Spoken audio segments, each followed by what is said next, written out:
Ang pisikal na anyo ng isang tao ay hindi basihan kung siya ay mabuti o hindi.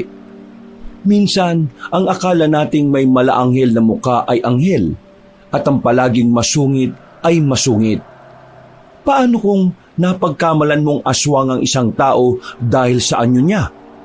Tapos nalaman mo na siya pa pala ang makapagliligtas sa iyo sa kapahamakan.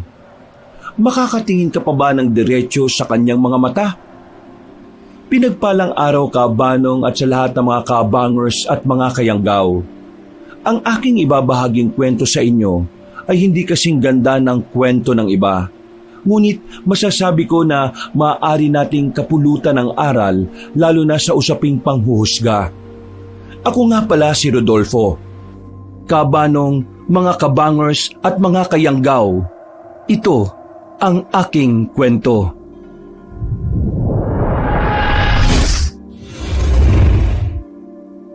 Bago nga pala magsimula ang ating kwento, sana'y mapindot nyo muna ang subscribe button at ang notification bell para lagi kayong nanonotify pag may bago tayong mga kwento. At huwag nyo rin kalilimutan mag-like at comment. Napakalaking tulong po ito sa ating channel para mas makapagatid pa kami sa inyo ng mga magaganda at mga nakakapangilabot na mga kwento. At ngayon, sa ating pagpapatuloy.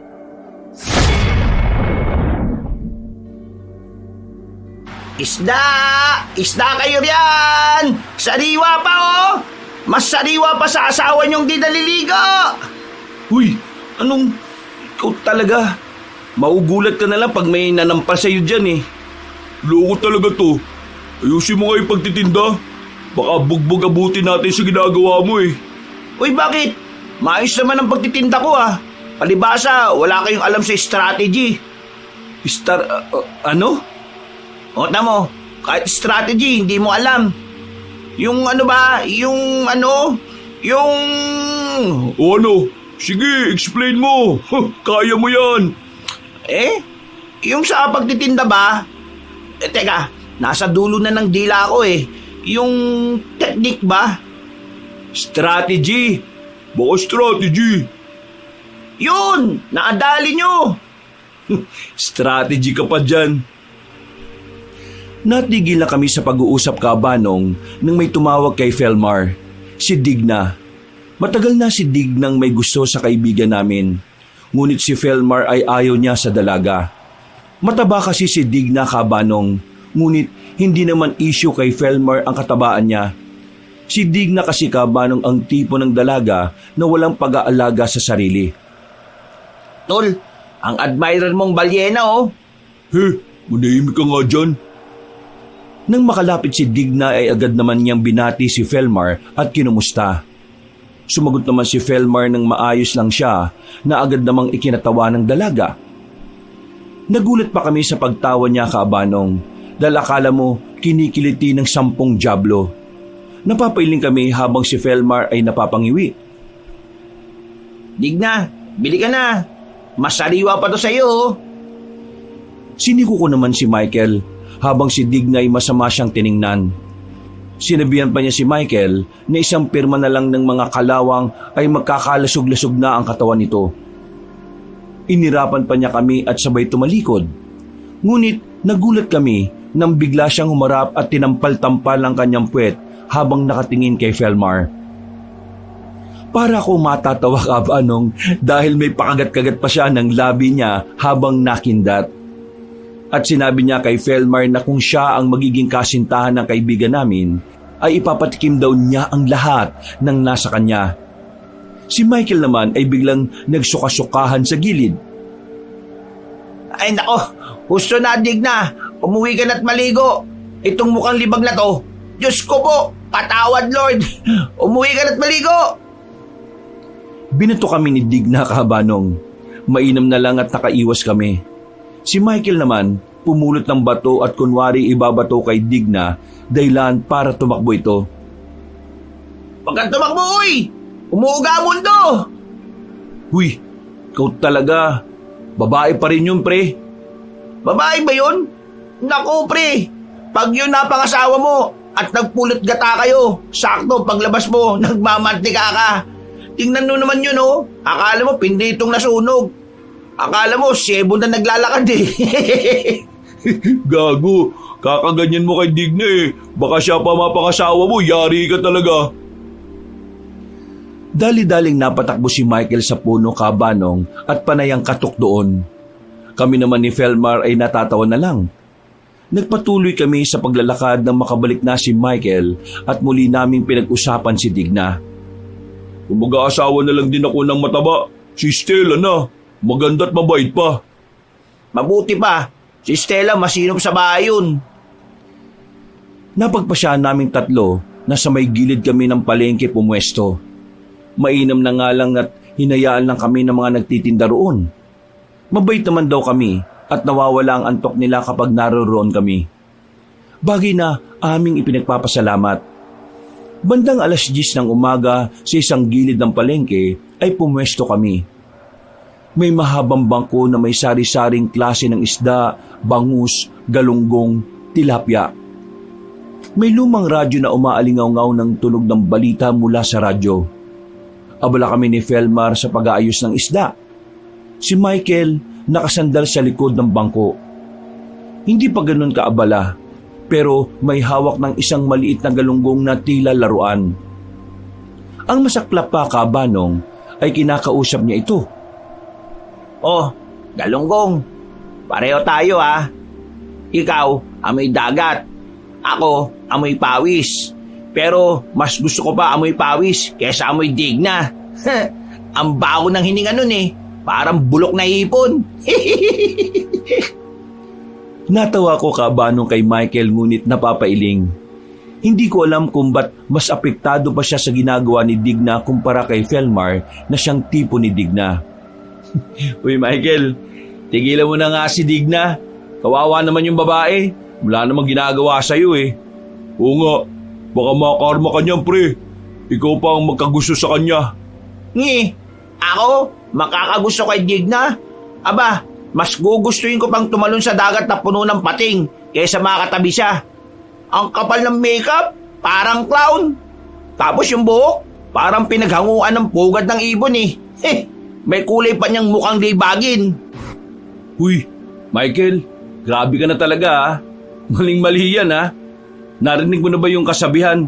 Yung laging inaasar mo, yung pa yung makakataluyan mo? Narinig mo na ba yun? Nanlaki ang mga mata ni Michael na napatingin sa amin. Si Felmar naman ay tumawa na rin sabay tingin kay Michael. Aba, totoo yun. Baka isang araw, makita ka na lang namin nakasunod sa kanya. Bit-bit yung bag niya habang namimili ng ulam. Biglang umayos ng upo si Michael, Kabanong. Seryosong muka at kunwari nanginginig pa. Kami naman ni Felmar ay natatawa na lang. Nako, wag naman sana, Lord. Maawa ka. Hindi ako papayag.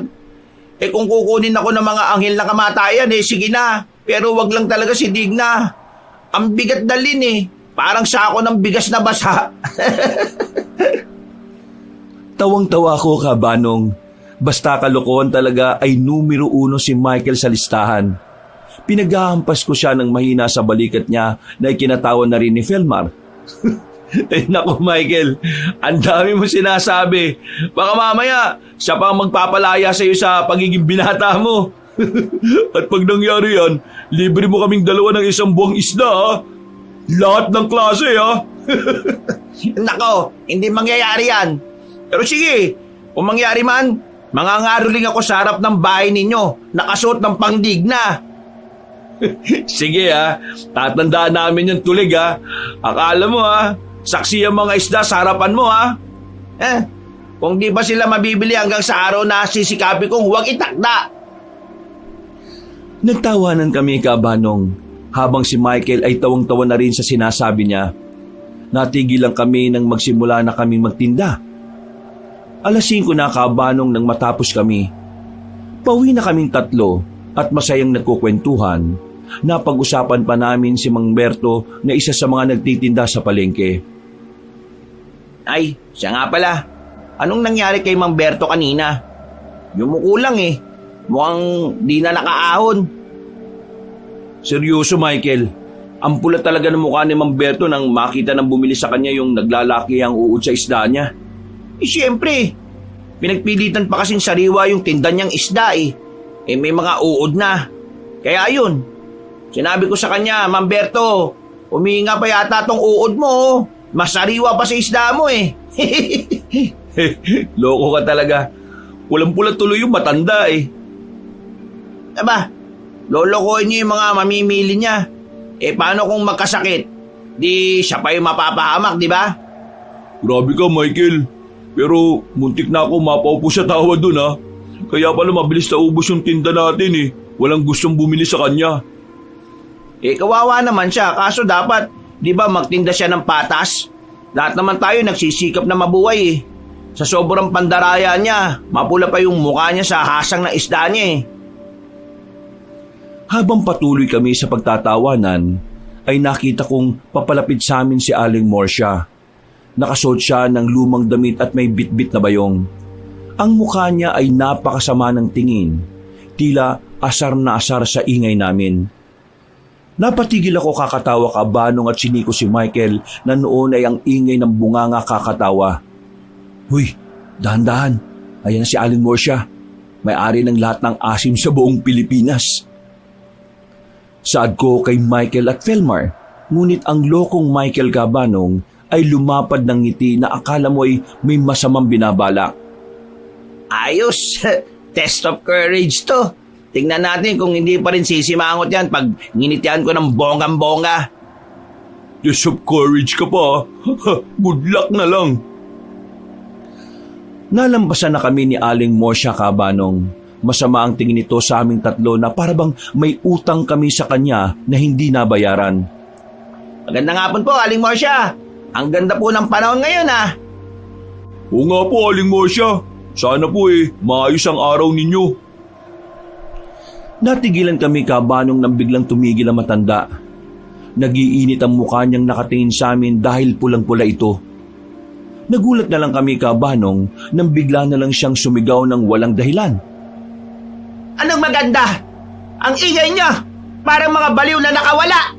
Wala na ba kayong ibang alam gawin kundi tumawa at mag-ingay? Matatanda na kayo! Kumilos naman kayo ng tama!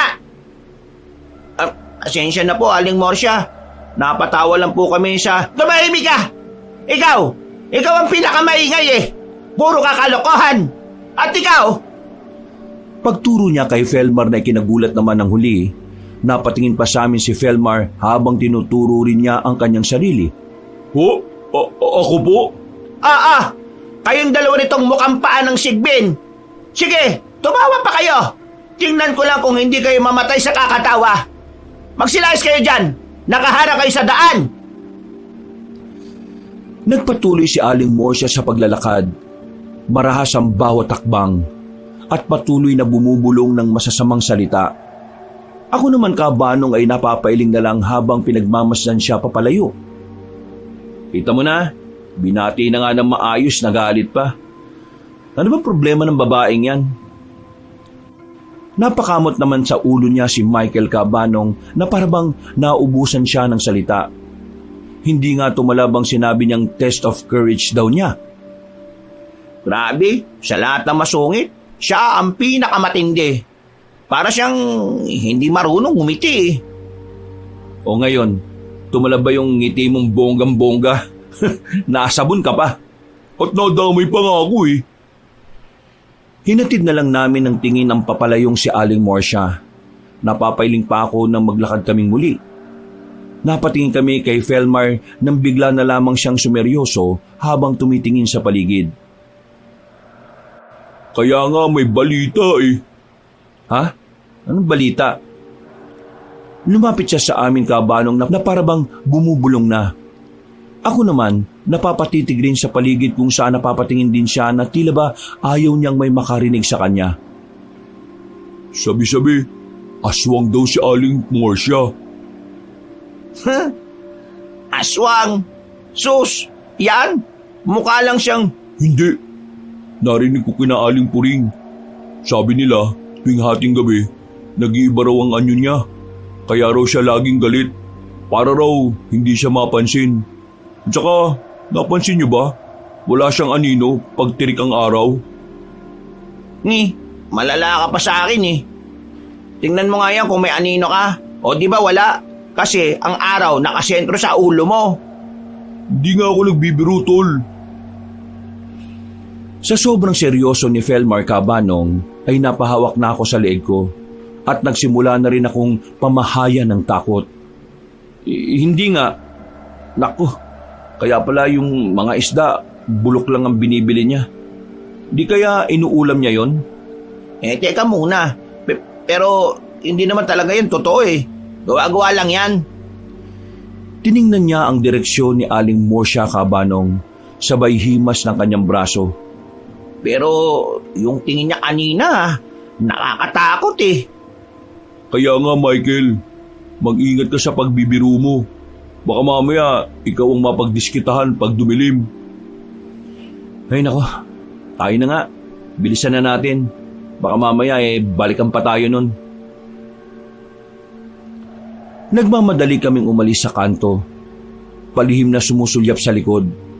Habang ang bawat ingay ay nagpapatalon sa aming mga puso. Habang ang araw, Cabanong, ay unti-unti nang lumulubog.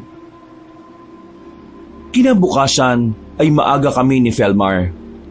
Nagkakape na kaming dalawa ngunit wala pa si Michael. Nagtataka naman kami ni Felmar dahil ito ang unang beses na tinanghali si Michael. Kadalasan kasi siya ang nauunang magising. Nakaupo kami sa mga upuang kahoy. May hawak na tasang yero ng mainit na kape. Sa isang lumang transistor radio, umaalingaw-ngaw ang tunog ng OPM mula sa 80s. Humigop ako ng kape habang dinadama ko ang musikang tamang-tama lang sa umaga na mapakinggan. Ang sarap ng kape ni Tia, Felmar. Tamang-tama sa lamig ng umaga. Oo, pero ang tahimik yata, Rodolfo. Parang may kulang eh. Napatingin ako sa orasang pambisig ko. Mag-aalas 7 na, Cabanong, wala pa rin si Michael. Aba, alas 7 na. Napakataas na ng araw, wala pa rin yung baliw na Michael na yon. Hindi pa nagpaparamdam. Baka puyat. Kakakwentuhan siguro nung kung sinong babae kagabi. Alam mo naman yun, minsan gumagala sa gabi. Di naman kaya tatambay riyan kay Ella sa tindahan? Tsak na nalit yun. Balikan mo yung sinabi ni Aling Morsha kahapon. Huwag daw kayong mag-ingay. Baka natakot yung sa asong na si Aling Morsha kaya hindi pa lumalabas ng bahay. Naku si Michael, hindi takot yun sa aswang. Takot yun sa bunganga ni Tia Rosa. Tama ka. Pero teka, naalala mo ba yung high school tayo?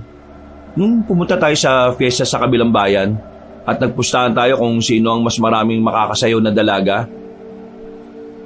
Napahawak naman sa baba niya si Felmar na tila ba may inaalala. Marami kasi kaming mga kalukuhan noon, Cabanong.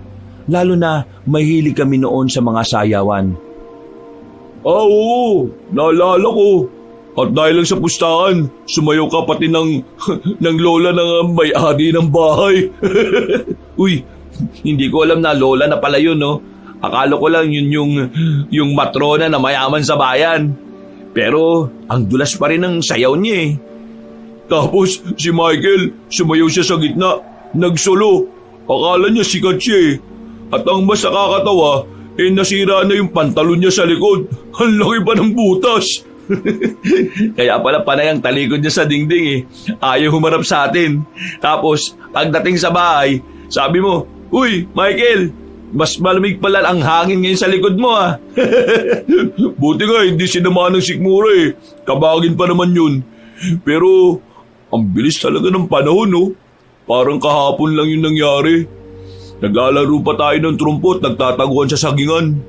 Ngayon, nagtitinda na tayo ng isda at pinag-uusapan ng mga utang. Ay nako, iba talaga ang pakiramdam pag nakakaedad na, Felnar no? Pero masaya pa rin, lalo na't may Michael tayong laging gumagawa ng kalokohan. Sana lang, hindi siya masyadong maging makulit ngayon dahil may edad na tayo eh. Paano siya magkakanobya puro kalokohan. Hayaan mo na. Babawi yun. Baka, ha? Hindi ko natuloy ang sasabihin ko, Kabanong, nang biglang may marinig kami ng malakas na sigaw mula sa malayo. Boses ni Michael. Rodolfo! Pelmar! Tulungan niyo ako! Nahuli ako ng nanay ni Digna! Nagkatinginan kami ni Felmar. Sabay ngiti ng may pagkagulat, habang si Michael naman ay nagtatakang nakatingin sa amin.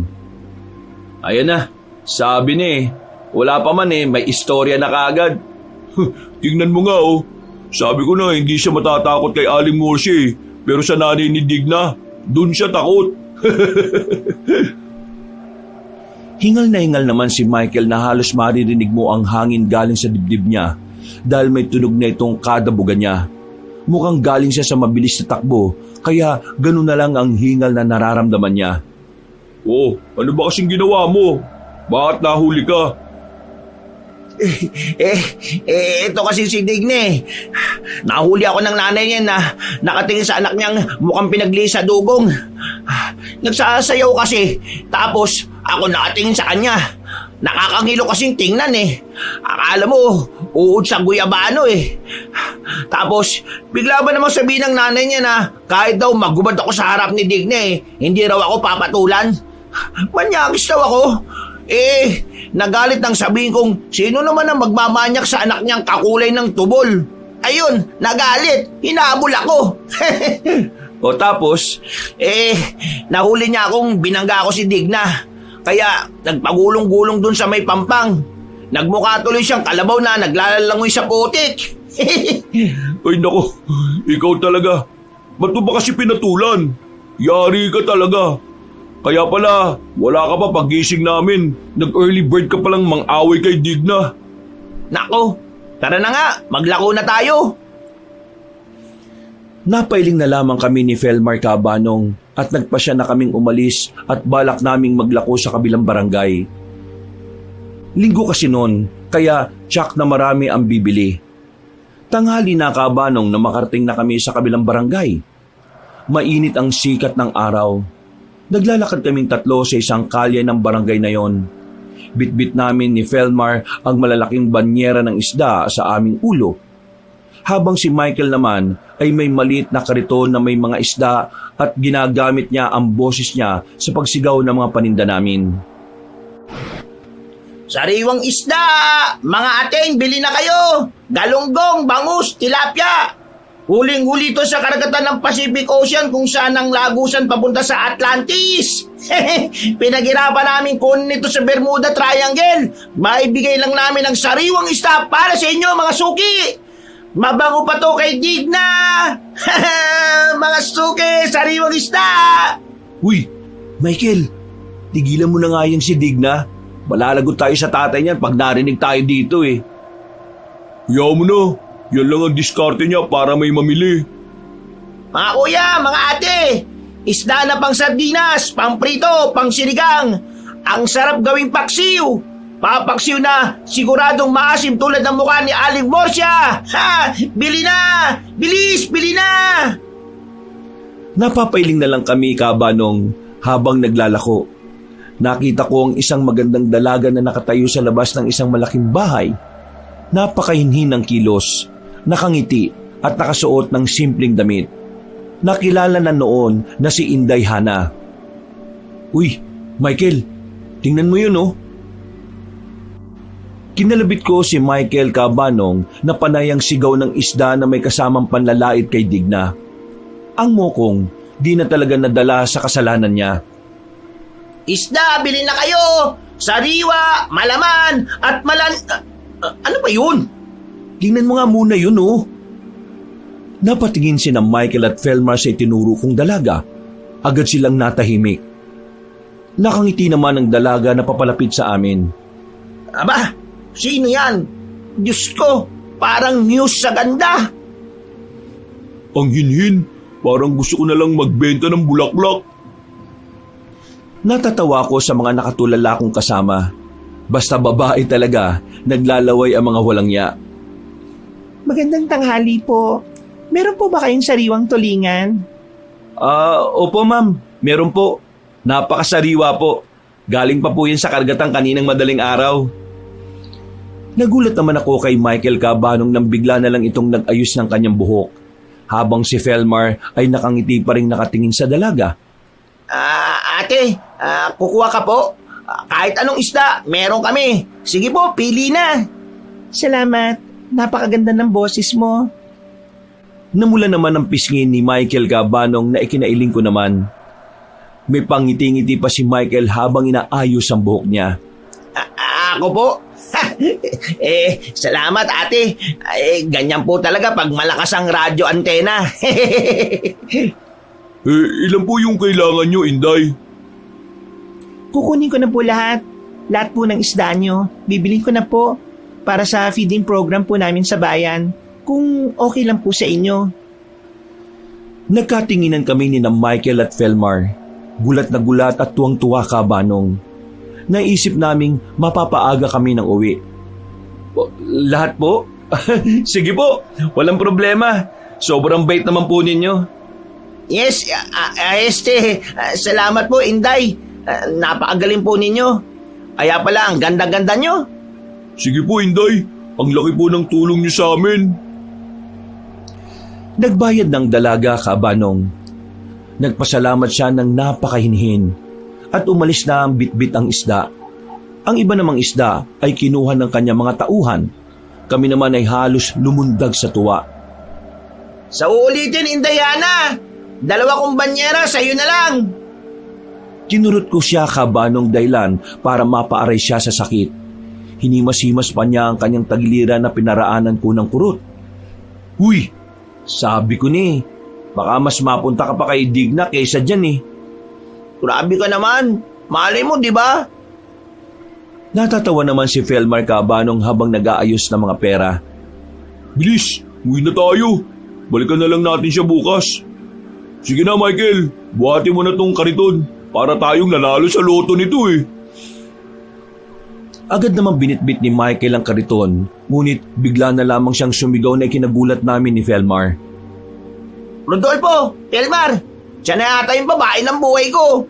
Hindi na ako makakasar kay Digna kasi si Inday Hana, siya na ang aking dalagang bukid. Natawa na lang kami ni Felmar. Umuwi kami na walang laman ng banyera, ngunit punong-puno naman ng bulsa at puno ng pag-asa ang puso ni Michael. Sinabi na lang sa akin ni Felmar na hayaan na lamang si Michael dahil mukhang gaganaan na siyang magtinda bukas. Kinabukasan, habang nag-ayos kami ng mga ibebenta naming isda, ay dali-daling pumasok si Felmar sa bahay namin. Nagulat naman kami ni Michael dahil hingal na hingal pa siya. Nakahawak siya sa pinto habang tinatapik-tapik ang kanyang dibdib. Uy, tubig gusto mo? Baka kasing nakipaghabulan ka sa tigbalang sa hingal mo eh. Nagpunta sa kusina si Michael at pinakuha ng tubig ang hingal na si Felmar. Ako naman, nangungunot ang noong nakatingin sa kanya. Inaya ko pa siyang umupo nang makabalik na si Michael at inabot sa kanya ang tubig. Salamat, pre. Oh, ba't nga ba hingal na hingal ka? Sino bang humahabol sa'yo? Galing ako sa bayan, pre. At nabalitaan ko na malapit na ang pista sa Capiz. Namimista ka doon? May kakilala ka ba? Hindi. Maglalako tayo doon ng isda. Sabi ni Edong, malakas daw ang bentahan doon. Hinihingal ako. Hindi kaya may aswang doon? Buhay naman si Edong na nakabalik eh. Siyempre, hindi tayo magpapagabi. Kahapon daw, naka 1,000 si Edong doon. Kinulang pa nga yung isda niya eh. Ha? 1,000? Sa panahon namin noon, Cabanong, ang 1,000 ay napakalaking bagay na. Napakahirap kasi kitain ng ganung halaga, ngunit napakalaki na. Kaya naman, naengganyo kaming 3 na makipagsapalaran sa paglalako sa Capiz. Kahit pa nabantog ang lugar na yon, natahanan ng mga anak ng dilim. Nagbaan ba kayo ng bawang? Pagdala kayo ng makasiguro tayo ha. Samahan mo na lang kaya ng sibuyas. Baka mamaya mangingi ka sa akin ha, kapag ginabol ka ng mamaw. Tara na nga, umalis na tayo, kayo talaga oh. Dala ang aming karito na naglalaman ng mga isda ay masaya kaming naglalakad. Hindi naman kami nahirapan dahil halos magkatabi lang naman ang aming lugar sa Capiz. Noon kasi hindi naman uso ang pagsakay. Lakad lang talaga ang ginagawa ng mga tao kaya malakas ang mga katawan namin noon. Kahit matatanda ay malayo sa sakit. Habang naglalakad kami, nakasalubong namin sa Aling Morsia. Malayo pa lang siya kabanong ay ang nakasimangutan niyang muka ang nakikita namin. Para bang buhat-buhat ni Aling Morsia ang bigat ng mundo sa kanyang balikat. Wala kaming nababalitaang may pamilya si Aling Morsia kabanong dahil palagi lang siyang mag-isa kapag nakikita namin. Diyos ko po, sa dinami-rami ng maaari natin makasalubong, yung pinagtakluban pa ng langit at lupa at impyerno ang nakasalubong natin. Uy, magtigil ka nga. Malakas pa naman ang pandinig niyan. Nang makalapit na si Aling Morsia ay diretso lang ang aming mga mata kabanong. Para kami mga robot na naglalakad dahil naninigas ang aming mga leeg. Napapansin naming masamang nakatitig si Aling Morsia. Halos magpantay na ang ilong at labi niya. Napahinto kami nang bigla na lamang magsalita ang masungit na matanda. Baka manigas ang leg ninyo. May problema ba kayo? Naku, wala po Aling Morsia. Para sabihin ko sa inyo, hindi ako natutuwa sa mga pagmumukha ninyo. Aling Morsia po, mawalang galang na ho sa inyo. Nanlaki ang mga mata namin nang biglang namewang si Michael sa harap ni Aling Morsia. Pinipigilan namin siya pero sinisiko niya kami at talagang desidido siyang harapin na matanda. Sandali nga ho. Bitiwan mo nga ako. Ako nang bahala rito. Ako sapin ko lang si Aling mo. Ha? Natigilan pa siya kabanong ng pagharap niya ay ang halos hindi na maipintang mukha ni Aling Morsia ang bumungad sa kanya. Madilim ang aura nito na talagang nakakatakot tingnan. Napatras bahagya si Michael ngunit tinulak namin siya paharap kay Aling Morsia. Bakit? Ano bang sasabihin mo? Gusto ko lang sabihin po na sa halip na magsungit kayo, bumili na lang kayo ng isda po. Lumayas ka sa harapan ka! Ito na nga alis na kami. Uy, tara na nga. Dali-dali kaming umalis kabanong. Halos walang lingon kaming nagmamadali sa paglalakad. Nang makalayo na kami, ay napahinto kami bahagya at nilingon na matanda. Malayo na ito ngunit panay rin ang lingon nito sa amin. Napatingin kami sa ibang direksyon kabanong, habang si Michael ay kunwari nagpapagpag ng kanyang maong na short. Walang yaka talaga Michael. Mapapahamak tayo dahil sa kalokohan mo eh. Gusto ko nang manawagan kanina sa lahat ng santo sa buong mundo eh. Ba't ba ganun kasungit si Aling Morsia? Dalaga pa siguro yan. Ligawan mo kaya Rodolfo, total, ikaw naman ang pinakagwapo sa ating tatlo eh. Bisit ka talaga. Ikaw na lang kaya, total ikaw nakaisip. Hindi na, mamamatay na lang akong walang asawa. Tara na nga. Nang marating namin ang lugar na aming sadya kabanong, ay halos malula kami sa dami ng tao. Napakaingay ng paligid at may iba-ibang paninda ang nakalatag sa gilid ng kalye. Nagkatinginan pa kami ni Felmar at Michael. Saka naghanap kami ng pwede naming pwestuhan. Felmar, tingnan mo ang daming tao. Siguro dito na natin uubusin ang mga isda. Sana nga, Rodolfo. Siguraduhin nating maubos ang paninda natin. Pero, teka, tama ka. Punong-puno ng tao. Fiesta nga. Malapis na nga yata, tol. Sigurado kong masarap magluto rito mga tao. Inihanda na ni Michael ang mga banyera. Maging ang panukat ay inihanda na rin niya. Kami naman ni Felmar ay tahimik lang na nakamasid sa paligid. Uy Michael, binabalaan kita ha. Huwag kang masyadong agresibo. Hinaan mo lang ang boses mo, baka masita tayo ng tanod dito. Oo nga Michael, kahit mahina lang basta kumita tayo, ayos na. At iwas sa kalokohan ha. Magbenta ka na Michael, sige na. Tumingala si Michael, huminga ng malalim. Tiningnan ng isang grupo ng mga babae na abala sa pagtatahi ng kurtina sa labas ng bahay. Ang buong paligid ay may ingay ng trabaho at buhay. Maya-maya'y inilagay niya ang kamay sa bibig at sumigaw siya ng buong lakas at galing. Ang boses niya ay tumagos sa ingay ng baryo na maging kami ay nagulat. Isda! Galunggong! Galunggong kayo dyan! Mura na, sariwa pa! Kahuhuli lang sa karagatan! Lapu-lapu, tuna, pangsinigang, pangprito, pangkilawin isda! Sa isang iglap, Kabanong, ay tumahimik ang buong baryo. Ang ingay ng martilyo, ang boses ng mga nagkukwentuhan, ang pagtahol ng aso. Lahat tumigil. Ang lahat ng tao, bata man o matanda, lalaki man o babae, ay tumingin sa iisang direksyon. Sa direksyon naming tatlo. Ang mga mata nila ay nakatutok sa aming tatlo na naglalako ng isda sa gitna ng kanilang abalang baryo. La, Michael, sabi ko huwag ka masyado maingay eh. Rodolfo, anong nangyari?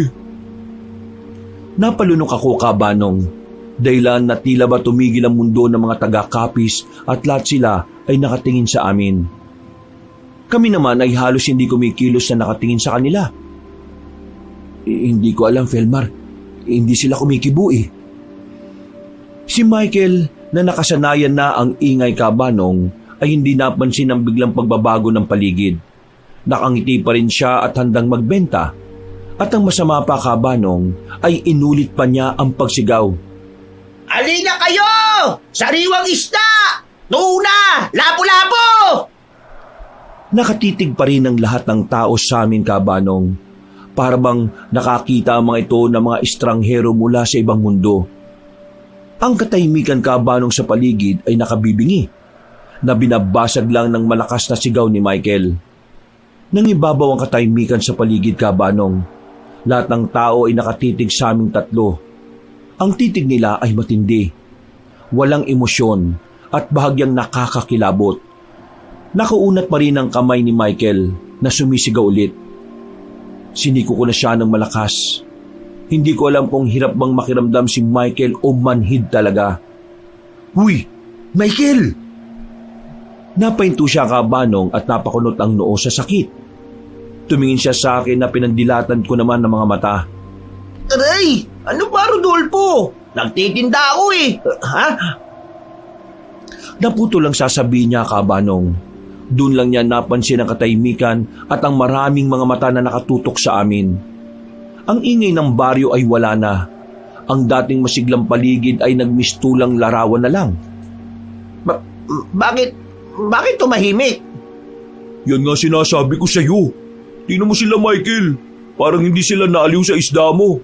Parang gusto nila tayong kainin eh. Kabanong, ang tingin ng mga tao sa amin ay nanatiling seryoso. May isang matandang lalaki sa malayo na nagngingipin. Tila galit. Umalis na tayo, Michael. Walang magandang mangyayari dito. Baka napasok tayo sa teritoryo ng mga taga rito. Sabay-sabay silang tumigil eh. Hindi normal yan. Tama si Rodolfo. Umalis na tayo. Ibenta na lang natin to sa susunod na bayan. Bilis! Hinilan ni Felmar ang braso ni Michael, Kabanong. Ngunit nagpumigla si Michael. Teka lang. Sandali lang. Ano ba kayo? Tiningnan ni Michael ang mga taong nakatitig. Sa halip na matakot, tila naganap siya ng dahilan para sa kakaibang sitwasyon. Siguro, Rodolfo, nanibago lang sila sa sigaw ko. Kasi, alam mo naman, mas malakas ako sumigaw kaysa sa ice cream vendor. Hindi kami tumawa sa biro niya sa pagkakataong yon, Kabanong. Hindi rin gumagalaw ang mga tao na sa hinuha ko ay hindi ito ang panahon para sa kalokohan. Michael, seryoso ko. Tingnan mo mga mukha nila oh. Nagkibit balikat lang si Michael, Kabanong, na tila ba manhid sa maaaring panganib na magaganap. Ay nako, okay lang yan. Sige, titingnan natin kung mananatili silang tahimik. Kailangan natin kumita eh, mga tol. Ikaw na nga nagsabi, Felmar, na malakas ang kitaan dito. Kaya nga tayo naririto, di ba? At sabi mo, ligtas naman si Edong na nakabalik. Hindi nakaimik si Felmar, Kabanong. Siya naman talaga ang dahilan kung ba't kami napunta dito. Humarap ulit si Michael sa mga tao. Tila walang nakita o naramdamang kakaiba. Nagpakita siya ng pinakamalapad ng ngiti at muling sumigaw. Masigla pa rin ngunit mas mataas ang tono. Mga suki! Isda! Isda po dyan! Ang sarap ng tuna! Pang sashimi! Ano ba ang iniintay nyo? Bili na! Nakatayo lang kami ni Felmar sa likuran niya. Nanlalamig at handa ng tumakbo. Ang mga tao ay nanatiling nakatitig. Walang patid ang sigaw ni Michael Cabanong nang matigilan siya dahil sa pagtayo ng isang matanda at napahawak ng itak. Napatras kami bahagya at inayos sa mga isda. Hindi lang ko si Michael na noon ay tahimik na. Michael, tama na. Umalis na tayo bago pa tayo saktan ng mga ito. Bilisan mo, Michael! Buhatin mo na to! Naganda na kami, Cabanong, at tanda na sana kaming umalis nang may tumawag sa likod namin na pamilyar sa amin ang boses. Rodolfo, Felmar, Michael! Napalingon kaming tatlo, Cabanong, nang makilala namin ang boses. Ang mga mukha namin na kaninang puno ng takot at tensyon ay biglang lumiwanag at napalitan ng tuwa. Inday Hana? Agad naming ibinaba ang mga dala namin at nakangiti kaming humarap sa kanya. Ikaw nga! Anong ginagawa mo rito? Lumapit sa amin si Inday Hana, Cabanong. Nakasuot siya ng simpleng damit. Nakangiti at may dalang basket na puno ng gulay. Dito ako nakatira. Umuwi muna ako dito sa amin. May bahay rin kasi kami rito eh. Ano nangyayari?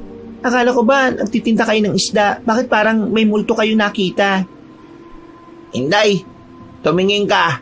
Hindi sila nagsasalita oh. Nakatitig lang sila sa amin. Natatakot kami. Napatingin naman si Inday Hana sa paligid, Cabanong.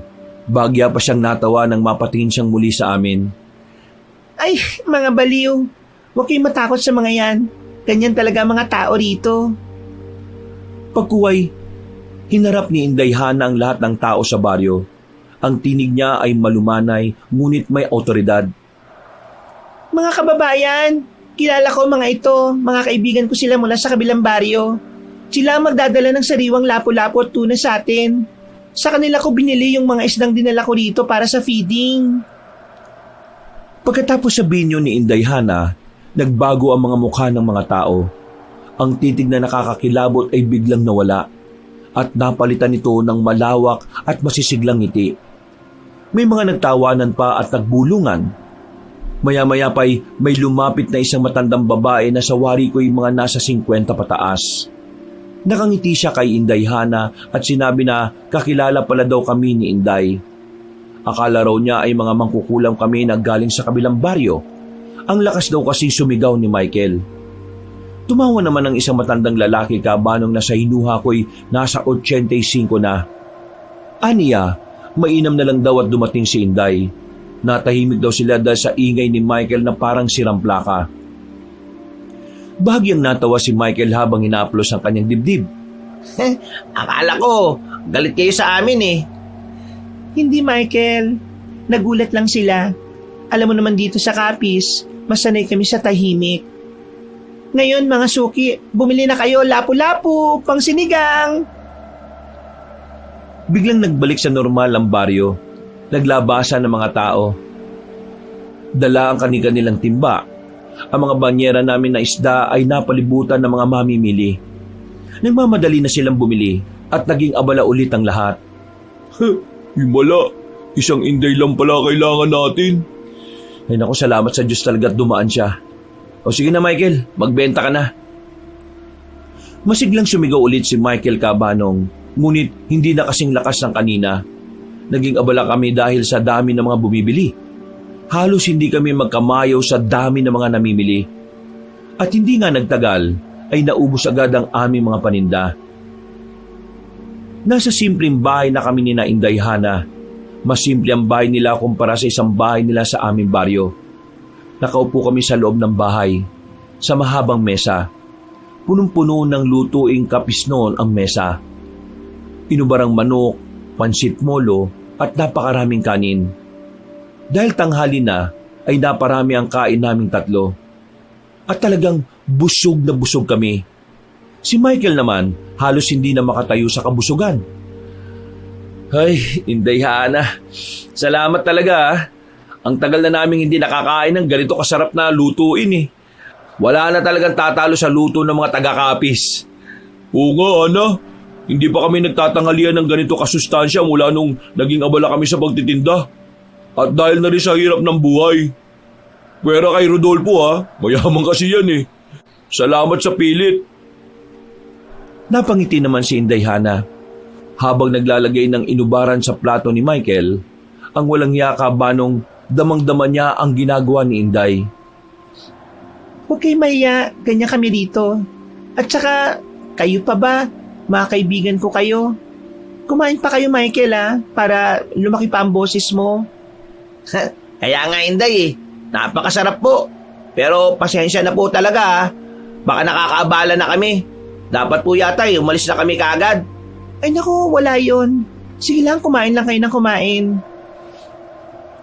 Matapos kumain Kabanong, ay nagpahinga muna kami saglit. Kaunting kwentuhan at tawanan. Maya-maya'y nagpaalam na kami kay Inday Hana dahil baka gabi na kami sa daan. Kailangan na namin umalis, Inday Hana. Alam mo na, para makakarga ulit kami bukas ng mga isda. Salamat ulit sa tanghalian Sige, mag-iingat kayo sa pag-uwi.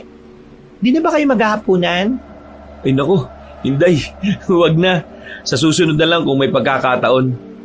O sige Inday, tuloy na kami Aalis na sana kami Kabanong nang tawagin kaming muli ni Inday Hana. Halos sabay pa kaming tatlo na lingunin siya. Ano yun Inday? Oo nga pala, bukas na ang bisperas ng pista dito sa aming baryo. Sabi ko sa inyo, marami kaming handaan Ganun ba? Oo, kaya gusto ko sanang imbitahan kayo. Kung makakabalik kayo dito bukas ng umaga, napakalaki ng kikitain nyo, sigurado ako. Talaga, Inday? Baka maubos naman ang paninda namin dito. Aba oo, alam mo ba, nag-usap-usap na mga kapitbahay. Isda ang kulang sa handaan. Kailangan nila ng maraming lapu-lapu, Michael. At saka, gusto ko rin ipakilala sa iyo ang ama ko. Nagtinginan sina Michael at Felmar. May ngiti sa mga labi nila Kabanong. Samantalang ako ay tahimik lang na nakatingin sa kanilang dalawa. Ano sa tingin mo, Felmar? Hindi masama, di ba? Kung fiesta, sigurado, may benta talaga. Mukhang magandang oportunidad. At saka Inday, hindi kami makakatanggi sa imbitasyon mo. Yan. O sige na, bumalik na kayo bukas ng umaga Pangako, hahanapan ko kayo ng magandang pwesto. Huwag niyo akong bibiguin O sige na Inday, Hana. Hindi namin kayang tanggihan ang imbitasyon ng isang kaibigan At saka, kakain ulit kami ng inubarang manok Nagtawanan kami Kabanong. Ang pag-aalala kanina ay napalitan ng pananabik sa negosyo at sa fiesta. At sa iisiping malaki na naman ang aming kikitain. O sige, mag-ingat kayo sa pag-uwi Makita-kita tayo ulit bukas. Nagpaalam kaming tatlo at naglakad pabalik sa aming baryo. Puno ng pag-asa ang aming mga muka habang naglalakad papalayo sa kapis. Ngunit Kabanong, habang pauwi kami, ay parang may nakasunod sa amin. Panay ang tawanan namin ngunit nakikiramdam kami. Inabutan kami ng takip silim sa daan at masaya kaming nag-uusap. Naglalakad kami sa isang malawak at liblib na probinsya na daan. Wala nang masyadong bahay at ang maliwanag na buwan lang ang nagbibigay liwanag. Punong-puno ng kwento kaming tatlo tungkol sa tagumpay namin sa pagbenta at kay Inday Hana. Hindi ko talaga inakala. Sa tagal nating nagtitinda, ngayon lang ako nakaranas na maubos lahat ng isda. Ay nako, salamat talaga kay Inday Hana. Magaling ang babaeng yun. Tsaka malaki rin ang benta natin bukas. At ang ganda niya. At mukhang may hindi makakatulog ngayong gabi na isang lalaki riyan. Napatawa naman kaming napatingin kay Michael Kabanong habang siya ay napangiti na abot hanggang batok niya. Tama kayo. Mukhang hindi nga ako makakatulog. At baka hindi na talaga ako makatulog. Habang nagkukwentuhan kami, biglang napansin ko ang isang bagay na parang lumilipad. Kinabahan ako Kabanong na naging dahilan para mapahinto ako at mapahinto din sila Felmar at Michael. Teka muna. Nararamdaman ko may nakasunod sa atin Sino? Wala naman Baka guni-guni mo lang yun. Hindi. Matagal nang sumusunod sa atin yan. Parang naglalakad lang. Biglang napatigil si Felmar at Michael sa pagtawa. Tiningnan nila ang dilim sa likuran. Walang ibang naglalakad maliban sa amin. Ngunit may kakaibang pakiramdam. Bumigat ang hangin. Guni-guni mo lang siguro, Rodolfo. Masyado kang praning sa mga aswang eh. At tulad ng sinabi ni Michael Cabanong, ay biglang naputol ang pag-uusap namin nang marinig namin ang isang napakalinaw at nakakakilabot na tunog mula sa itaas. Isang malakas na tunog ng tik-tik. Malapit, malalim at napakatapang. Nagkatinginan kaming tatlo. Putlang-putla ang mga mukha namin. Kilalang kilala namin ang tunog na yon. Ang tunog ng tik-tik. Ang kakaiba at nambuhalang bersyon ng aswang na sumisipsip ng laman loob. Tik-tik! Malapit! Uminto ka, Rodolfo! O yun! At malapit lang! Mukhang kailangan na natin tumakbo! Baka hindi na tayo aabot sa bahay pag nalapa na tayo niyan. Halos wala na kaming maisip sa mga oras na yon, Cabanong. Sa sobrang takot, tumakbo kaming tatlo. Napansin namin habang tumatakbo kami, ay siya namang palakas ng palakas ang tunog ng tik-tik. Takbo! Nagmamadali kaming tumakbo, Cabanong. Bit-bit ang mga mahahalagang bagay. Magkasama kami ni Felmar na humila ng kariton. Napuno ng mga lalagyan ng isda namin. Ngunit sa bigat at hirap tumakbo ay iniwan namin ito. Si Michael, kahit napakadelikado na ng sitwasyon, ay bit-bit ang mga banyera ng isda na ayaw pa ring bitiwan. Mga banyera! Ayaw kong iwan! Mahal to! Michael! Bitiwan mo na yan! Mas mahalaga ang buhay natin! Pero ayaw pa rin bitiwan ni Michael ang mga banyera. Nagpatuloy kaming tumakbo sa dilim. Ang tunog ng tik-tik ay patuloy na gumagapang sa itaas. Palapit ng palapit. Mas matindi at mas mabilis na ang kanyang tunog na parabang mananakmal na. Naramdaman na namin ang presensya nito sa itaas ng mga puno. Indayana! Salamat sa'yo! Pero sana hindi kami maging ng tik-tik bukas! Takbo! Gusto kong matawa, Cabanong, sa sinabi ni Michael. Ngunit mas pinili kong tumakbo na lang muna. Nasa ganun kaming tagpo, Cabanong, nang biglang huminto si Michael. Napahinto na rin kami at tinawag siya. Ay, teka, ba't ba ako natakbo? May sikreto riyan para lubayan tayo ng lintik na tik-tik na yan. Nagkatingin na naman kami, Cabanong, at halos magyakapan na lang kami ni Felmar habang nakatingin kami kay Michael. Hoy! Tik-tik na babae ka! Manda ka sa akin! Sisilaban ko yang sa'yo! Etong bawang oh! Ipapakain ko talaga sa'yo to! O di naman kaya gagawin kitang asawa! Halika, mahal! Lumapit ka! Lapit ka kay Papa! Nagkatinginan kami ni Felmar, Cabanong, habang si Michael ay nakalabas ang dila habang nagiling-giling at kumakaldag. Narinig naman namin ang tik-tik na tumunog ng malakas at pagkatapos ay napakalapit na ng tunog niya at biglang nawala. Napatingin kami sa paligid ng bumugad sa amin ng nakakabinging katahimikan. Hoy! Nasaan ka na? Bumalik ka! Uy, Michael! Tara na! Binilikan namin ni Felmar ang kariton, Cabanong, at tinilad si Michael na walang patidang sigaw sa tik-tik na bumalik. Kinabukasan ay maaga ulit kaming naghanda ng aming paninda. Muli kami maglalako sa kapis na parabang hindi kami nadala sa nangyari sa amin nung gabi. Sabi din kasi ni Michael na kung sa tik-tik lang kami matatakot ay walang mangyayari sa amin. Nagpaalam na kami sa nanay ni Felmar. Sa kanila kasi ako nakatira, Cabanong. Taga-syudad kasi ako at piniling manahan sa probinsya para naman maranasan ko ang buhay na hindi ko nararanasan. At ang masasabi ko, Cabanong, mahirap maging mahirap. Pero masaya kami sa simpleng buhay. Umalis na kami para maglakong muli sa kapis. Tuwang-tuwa kasi kami sa malaking benta namin kahapon. Yun din ang unang beses, Cabanong, na ganun kalaki ang kita namin. Habang naglalakad kami at masayang nagkukwentuhan, ay nakasalubong namin si Digna. Naka-miniskirt ito at naka-backless pa. Lutang na lutang ang mga malalaki niyang mga hita na halos may bilbil at lalo pa siyang umitim sa kulay ng damit niyang neon pink. Nako! Mabaging laman lupa! Ang reyna ng mga laman lupa, nakawala. Naku po! May mukhang libag na naglalakad. At talagang naka-neon pink pa yung asawa mo, Michael ah. Ha? May lubid ka? Magbibigti na lang ako sa puno ng malunggay. Nang makalapit na sa amin si Digna Cabanong, ay masaya niya akong binati. Bilang paggalang ibinati ko na rin siya. Napangiwi pa ako bahagya nang kumindat siya at sinabing ako raw ang pinakagwapo sa aming tatlo. Ha? Ganun ba? Salamat ah. At nanlaki ang mga mata ko nang sabihin niyang mukhang bagay kami. Napatingin kami kay Michael nang tumawa ito ng malakas. Kumuha pa siya ng isdang hito at hinarap kay Digna. Mukhang ang taas naman ng pangarap mo. Medyo hawig mo to. Noon si Felmar ang tipo mo. Ngayon naman si Rodolfo. Siniko naman siya ni Felmar. Napatingin naman sa kanya si Digna at sinabing si Michael ay mukhang isdang hindi nadiligan. Natawa naman si Michael at sinabing kaysa naman tulad kay Digna na mukhang libagin. Sinabi naman ni Digna na kapag siya gumanda ay wag na wag siyang liligawan ni Michael saka umalis.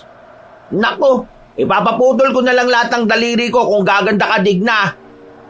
Pag si Digna talaga gumanda, Michael, nako, putol lahat ng daliri mo. Sus, malabo pa sa hamog yun. Matao ang plaza ng barangay nang makarating kami sa Capiz Cabanong. Naghahanda ang lahat. May mga nakasabit na banderitas. At naririnig ang malakas na tugtog ng sound system na nagpapatugtog ng OPM noong dekada 80. May mga nagluluto, nag-aayos ng entablado at nagbebenta ng iba't ibang kakanin. O ayan na, Capiz na, Michael. Ihanda mo na ang timbangan. Felmar, siguraduhin mong hindi natin ma-overprice ang bangus ha.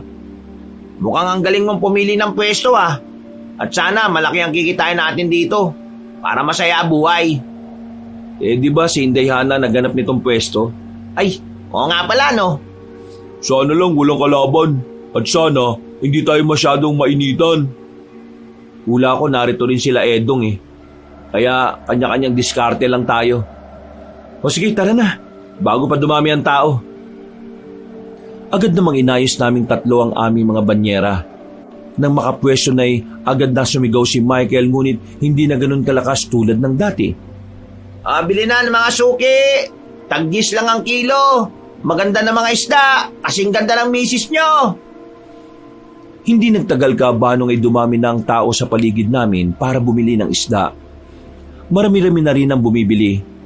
At naging abala kami ngunit walang mapagsidlan ng galak namin. Muli kaming natuwa Cabanong nang maaga pa lang ay naubos na ang mga paninda namin. Habang nag-aayos ng mga banyera ay nakita namin ang papalapit na si Inday Hana. Rodolfo, Michael, Felmar, kayo pala. Hindi ko kagad kayo nakilala ah. Naparap kaming tatlo sa nakangiting si Inday Hana. Agad namang inayos ng dalawa kong kasama ang kanilang mga sarili. Si Michael nagbaon pa pala ng pumada at dali-daling nilagyan ng buhok at ang kanyang kilay. Saka humarap kay Inday Hana na baon ang matamis ng ngiti.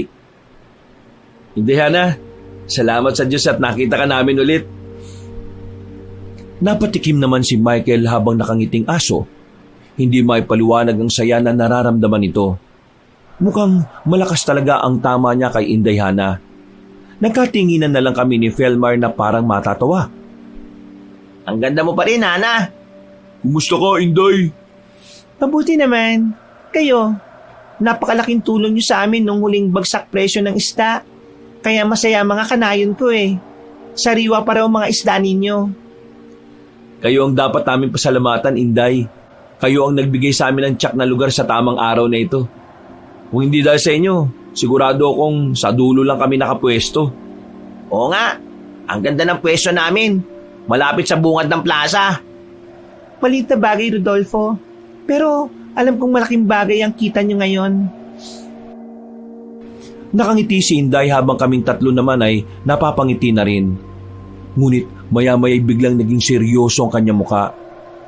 Pero narito pala ako para ayain kayong mananghalian muna sa bahay.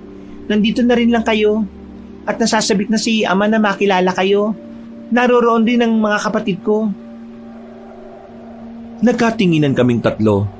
May bahagi sa puso ko, Kabanong, na parang may mangyayari sa amin na hindi ko maipaliwanag. Pero Inday, hindi ba nakakaya sa pamilya mo? Huwag kayong mag-alala.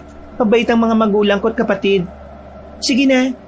Masama raw na tanggihan ang inaalok na grasya. Alam kong hinahanap na kayo ni Papa. Ano? Nakakaya naman kapag tumanggi tayo. Mukhang mabait naman ang ama ni Inday eh. Sige na, Rodolfo. Baka may natitira pang lechon dun. Tiningnan ko ang mga mata ni Inday Hana, Kabanong, na puno ng sinseridad. Napabuntong hininga ako sa kangumiti. Sige na nga, hindi namin kayang tanggihan ang imbitasyon ng isang ama. Salamat, Inday Hana. Walang anuman. Tara na. Sumunod kami ni na Michael at Felmar kay Inday Hana. Iniwan na lang muna namin ang aming mga kariton sa gitna ng Abalang Plaza. Sinabi kasi ni Inday na wala namang kukuha sa mga yon. Pagdating namin sa bahay nila Inday Hana, Kabanong, ay sumalubong sa amin ang kanyang mga nakangiting pamilya. Medyo nagulat pa kami sa paraan ng kanilang pagngiti sa amin, lalo na ang kanyang mga magulang. Agad naman kaming pinakilala ni Inday Hana sa kanyang pamilya. Rodolfo, Michael at Felmar. Siya ang aking ama na si Baste at ang aking ina na si Thelma. Sila naman ang aking mga kapatid. Ama, sila ho yung kaibigan ko na sinasabi ko sa inyo. Ay, ganun ba? Mga Ginoo, tuloy kayo. Sa aking mababang loob na tahanan. Magandang hapon po, Mang Baste. Salamat po sa imbitasyon. Rodolfo, tingnan mo yung mga ngiti nila oh. Oo nga, parang hindi natural. Ang ngiti ng pamilya ay malawak. Halos umabot sa tenga nila, Kabanong.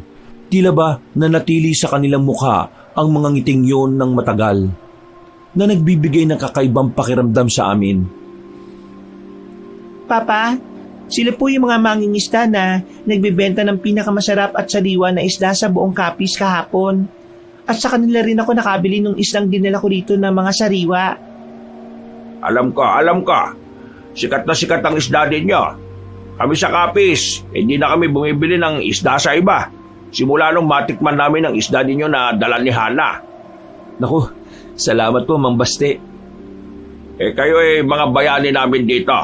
Kaya dapat lang na makapagtanghalian kayo. Bayani? Mukha namang tinalo natin ng mga antingero sa bagay na yan. Uy, manahimik ka nga. Hinarap ni Mang Baste ang kanyang pamilya, ngunit ang tingin ng kanyang pamilya ay nakatuon sa amin. Thelma, aking asawa, ihain mo sa kanila ang pinakamasarap na pagkain ng mga taga-Capiz. Lahat ng pamilya ni Inday Hana ay sabay-sabay na tumango at ngumiti ng mas malawak. Nagdulot ito ng matinding pagkailang sa aming tatlo. Salamat po. Hindi ako komportable sa mga ngiti nila, Felmar. Ano bang problema ng mga tao rito? Parang hindi sila kumukurap. Kalma ka lang, Michael ah. Baka sadyang masaya lang sila. Huwag na tayo magkasaya ng oras. Sige na mga kaibigan, sa pagkainan na. Naganda kami ng lapas batchoy at kinilaw para sa inyo. Iginiya kami ni Inday Hana patungo sa kusina, kung saan makikita ang isang napakalaking mesang puno ng pagkain. Nagkatinginan pa kami nila Felmar dahil nakakatakam na ang mga pagkain. Mga iho, sige na, maupo na kayo. Salamat po. Halos sabay kaming naupo nila Felmar at Michael, Kabanong. Nakangiti naman ang ina ni Inday Hana at sinabing huwag kaming mahihiya. Isipin raw namin na sa amin din ang bahay na yon. Napakasarap po ng kinilaw nyo, Mang Baste. Walang kupas. Uli ako nakatikim nito bata pa ako. Kayo naman, minsan lang kayo rito kaya kain lang kayo ng kain. Huwag kayong mahihiya dahil bukas pa naman ang mga bisita. Napatango naman si Mang Baste sa sinabi ni Inday Hana, habang kami tahimik lang at nakikiramdam. Napatingin si Inday Hana sa kanyang ama at nagpalitan sila ng makahulugang ngiti. Iniisip namin ni Papa, bakit hindi mo na kayo manatili? Bigla naman kaming napatigil na tatlo sa pagkain, Kabanong, at gulat na napatingin kay Inday Hana na matamis na nakangiti sa amin. manatili? Oo, bisperas pa lang ngayon. Sa madaling araw ang pista. May parada kami rito. Gusto naming makita nyo kung paano magdiwang ang isang tunay na kapisnon. Parada sa madaling araw? Mukhang maganda po yun ah. Napakaganda po ng alok ninyo, Mang Basti. Talagang gusto po namin pero... Napatingin ako sa dalawa kong kasama at muling napatingin sa mag-anak na seryosong nakatingin sa amin. Ang weirdo nila, Kabanong. May bahagi ng pagkatao ko na nangingilabot sa kanilang reaksyon. Wala po kasi kaming damit na dali, napamalit, at may trabaho pa kaming kailangan balikan bukas. Kaya plano namin bumalik na kinabukasan sa mismong araw ng pista para makapagbenta ulit ng isda. Kahit 1 o 2 araw lang, Rodolfo. Huwag nyo nang problemahin yung damit. Marami akong luma at bago pang damit na hindi ko na nagagamit. O di kaya hindi ko pa nasusuot. Magkasinlaki lang naman tayo ng katawan, Rodolfo. Maaari niyong hiramin ang kahit na anong gusto nyo. Nagkatingin ng kaming 3, Kabanong, na parabang humihingi kami ng saklolong sagot sa isa't isa. Lalo na kayo, Michael, Felbar. Sige na, dito na kayo magpalibas ng gabi. Bawal tumanggi kapag pista. Napaka mapagbigay niyo, Mang Basti, pero... Sige na po, Rodolfo. Huwag niyo na kaming pahindian. Ngayon lang kasi ako nakadala ng kaibigan dito sa amin. Puro lang kasi bisita ni Papa ang naririto eh. Tumingin ako kina Michael at Felmar. Pareho silang tango ng tango. Lalo na't interesado sila sa parada. Habang ako, Kabanong, kinain na ng kaba ang puso ko. Kung ganun po, hindi na kami tatanggi sa kabaitan nyo. Maraming salamat po sa inyo, Mang Basti at Inday Hana. Ay, mabuti naman. Maganda na kayo para magdiwang. Habang nagpapatuloy sa pagkain ng lahat, may kakaiba akong pakiramdam na may mas malalim na dahilan sa pag-anyaya nila kaysa sa pagdiriwang lang ng pista. Kinapa ko ang bawang sa aking bulsa, Kabanong. Sana'y makakatulong ito. Kinagabihan, naging masaya ang aming pag-uusap. Habang panay ang kwento namin nila Inday Hana ay may namataan akong sa di kalayuan. Isang matanda na pamilyar sa akin ang mga titig. May tingin na animoy palaging may galit sa mundo. Walang iba kundi si Aling Morsha. Nakatayo ito sa madilim na bahagi na sa wari ko'y nakaitim siyang damit na may kaputsa. Napaitad pa ako nang bigla akong sikuhin ni Michael. Kanino pa raw nila ako kinakausap. Uy, ano bang meron dyan sa dilim at titig na titig ka? Ha? Wala. Baka namalikmata lang ako. Pagsisinungaling ko, Kabanong. Kilala ko kasi si Michael. Hindi ito mapakali. Baka mamaya pag sinabi ko magsisisigaw pa siya. Muli lang akong napatingin sa di kalayuan kung saan ko nakita ang bulto ngunit wala na ito. Nang mapalingin ako kay Felmar ay isang makahulugang tingin ang nakita ko sa kanya. Inday, totoo bang maraming aswang dito sa Kapis? Walang pakundangang tanong ni Michael kay Inday Hana na bahagyang ikinagulat ng dalaga. Agad ko naman binatukan si Michael at nanghingi ng pasensya kay Inday. Uy, bakit? Di ba totoo naman yun ang sabi-sabi? Pasensya ka na, Inday Hana. Wala lang talagang maisip to si Michael Ayos lang, Rodolfo. Oo nga pala. Magpahinga na kayo. Baga pa tayong gigising bukas. Hinitid niya kami sa aming magiging silid, Kabanong, kung saan nakahanda na mga damit na aming susuotin. Nagpasalamat ako kay Hana at nagpaalam na siyang umalis. Pinakinggan ko muna sa may pinto ang kanyang yapak. Nang masigurong wala na, ay hinarap ko si Michael na hangang-hanga sa mga damit. Huy, ibaba mo yan. Hindi natin susuotin yan. Ha? Bakit naman? Mahina ba talaga, Michael, ang radar mo? Malakas ka sa kalokohan pero mahina ka naman sa pagsagap ng panganib. Hindi ka ba nakakaramdam? Kanina nagtanong ka pa kay Inday Hana kung maraming aswang dito. Minsan kasi, Michael, bawasan mo rin yung kakulitan mo. May lugar para dyan, no? Sa tingin ba ninyong dalawa, ganun ako kamanid? Nakikita ko. Sinadya ko yung tanong para makita ko ang reaksyon ni Inday. Nakakaramdam ako eh. Hindi ko lang pinapahalata. Natahimik kami ni Felmar Cabanong.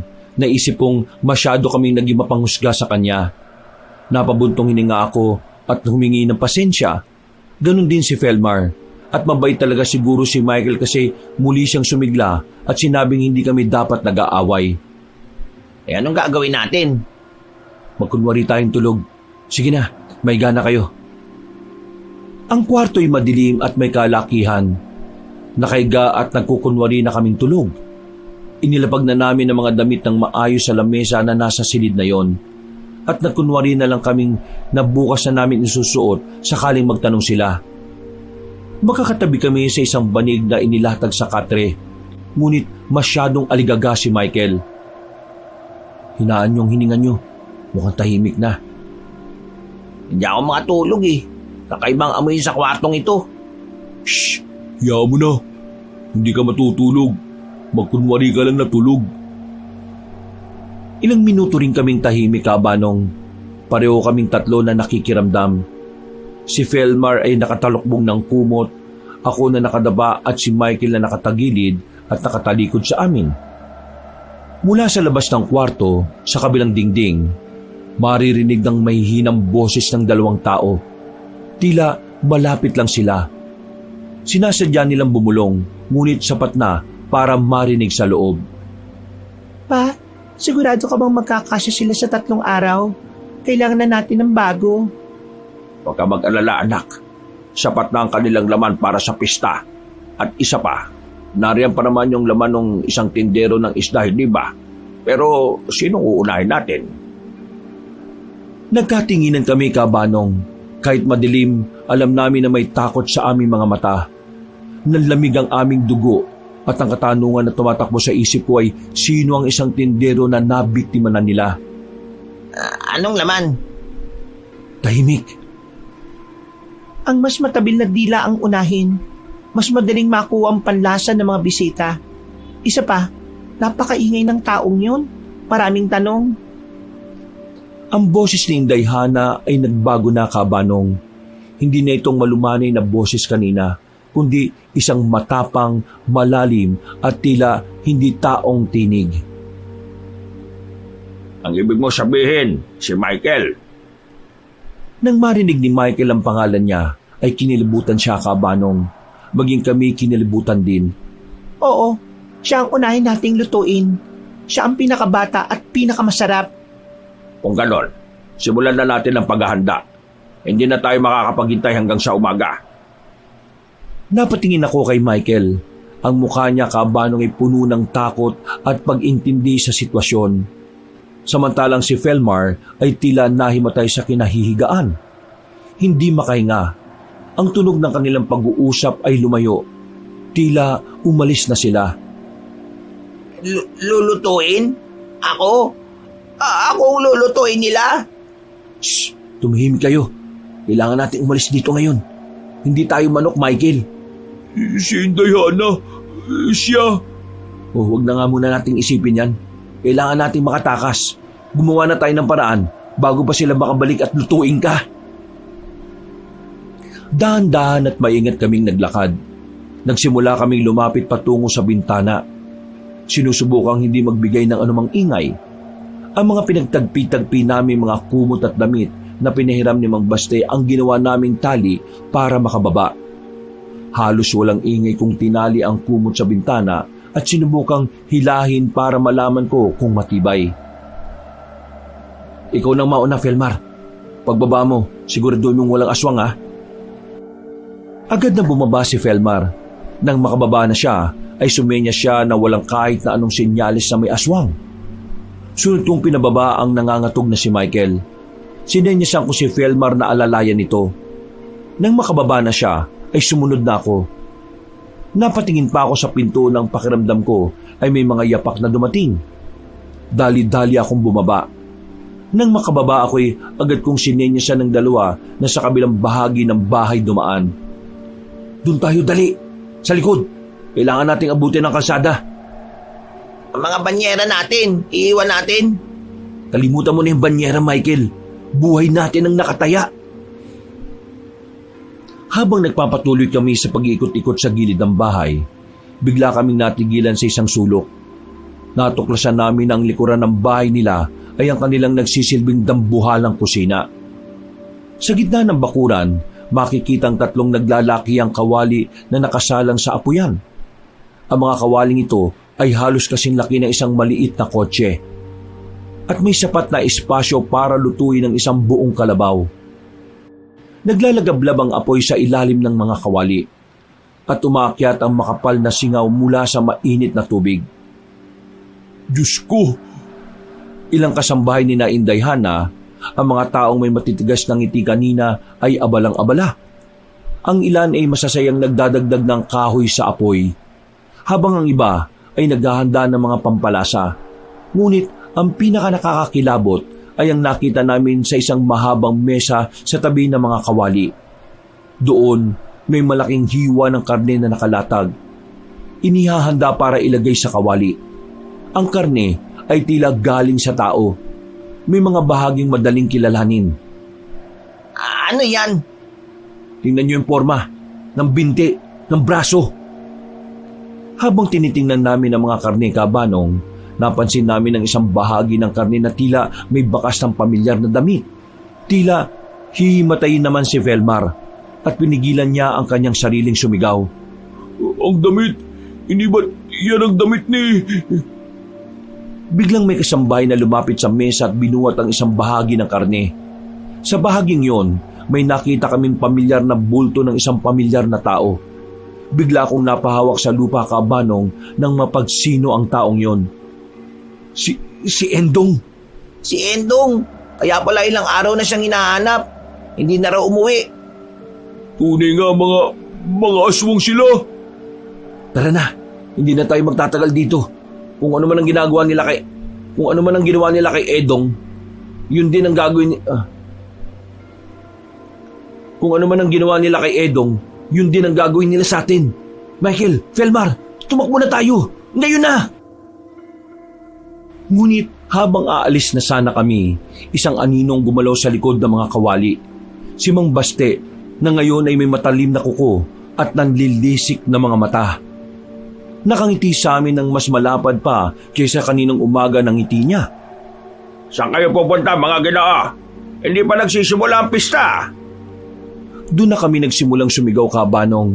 Muntik pang mahiwalay si Michael sa amin sa pagtakbo. Mainam na lamang ay nahila ko siya.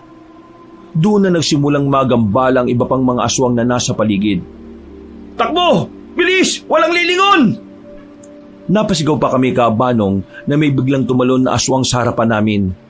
Nakanganga ito nang biglang lagyan ni Michael ng dalawang bawang na dinikdik niya ang bibig ng aswang dahilan para magsisigaw ito. Yawa ka! Ginulat mo akong demonyo ka! Wisit ka! Magdusa ka sa bawang ngayon! Michael, tara na! Takbo! Huwag kayong lilingon! Aswang! Aswang! Doon tayo dumaan! Bilis! Nagsimula kaming tumakbo sa gilid ng bahay. Ngunit hindi lang si Mang Baste ang nakita namin sa paligid. Maging sa dilim ng barangay ay nagsisimula ng magkalat ang mga anino. Ang ilang kasambahay na abala sa pagluluto kanina ay nagbago na rin ang anyo. Nag-iiba ang anyo. Humahaba ang mga kuko at kumikislap ang mga mata sa dilim. Tila buong barangay ang nagtatago ng sikreto. Hindi kayo makakalis. Kayong tatlong pinakamasarap na handa para sa pista. Habang tumatakas kami, ay hindi na mapigilan ni Michael ang pagsigaw. Tulong! May aswang! Kakatayin nila kami! Huy! Tumimik ka, Michael! Huwag kang sumigaw! Patuloy kami sa pagtakbo, Kabanong. Pagliko namin sa gilid ng bahay patungo sa harapang kalsada, bigla kaming napahinto dahil nakasalubong namin si Inday Hana. Hindi na siya ang Inday Hana na nakilala namin. Ang dating malambing at magandang babae ay nag-iba. Ang kanyang mga matay nanlilisik at nag-iiba ng kulay. Ang kanyang ngiti, Kabanong, ay nakakatakot na. Halos umaabot sa gilid ng kanyang muka. Ang magandang ngiti na nakita namin kanina, ngayon ay puno na ng kasamaan at matatalim ng ngipin ang naglalabasan. Ang kanyang tindig ay matapang at hindi na mahinhin. May anyo na siyang parang halimaw na nagkukubli sa anyo ng tao. Saan kayo pupunta mga Ginoo? Hindi ba tapos ang ating pista? Na kayo mismo ang magiging handa. Lumayo ka sa amin, Inday! Hindi ikaw si Hana! Hindi ikaw yan! Ako pa rin si Hana na inyong hinahangaan. Mabuting tao sa umaga, ngunit mabangis na halimaw sa gabi. Sa likuran ni Inday Hana, naglapitan na rin ang iba pang mga nagbabalat kayong aswang. Wala na kaming madaanan, Kabanong, ngunit hindi ako nawala ng pag-asa. Diyos ko, kailangan natin tumakas! Nagpalinga-linga ako, Kabanong, para humanap ng madaraanan. Nakita kong isang makitid na iskinita sa pagitan ng dalawang bahay. Bagyang madilim, ngunit baka ito lang ang mas ligtas. Wala namang imposible. Hinila ko, Kabanong, si Felmar at Michael na tumakbo kami. Doon, dali! Sundan niyo ako! Tara! Bilis, Felmar!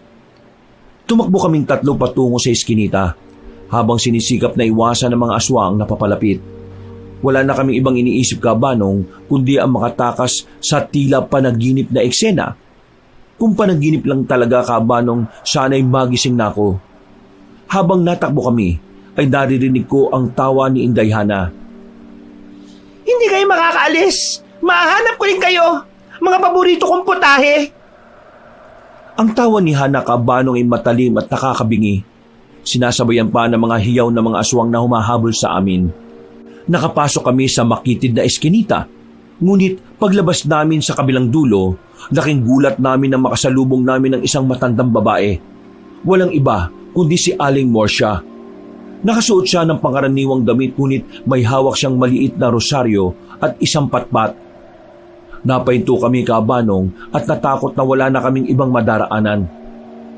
Teka, si Aling Morsia. Aswang! Kakapin nila yan! Halos sabay kaming napalingon ni Felmar, Kabanong, nang dumapo sa pisngi niya ang isang malutong at malakas na sampal mula kay Aling Morsia. Naluluha namang nagulat si Michael habang sapu-sapu ang pisngi niya.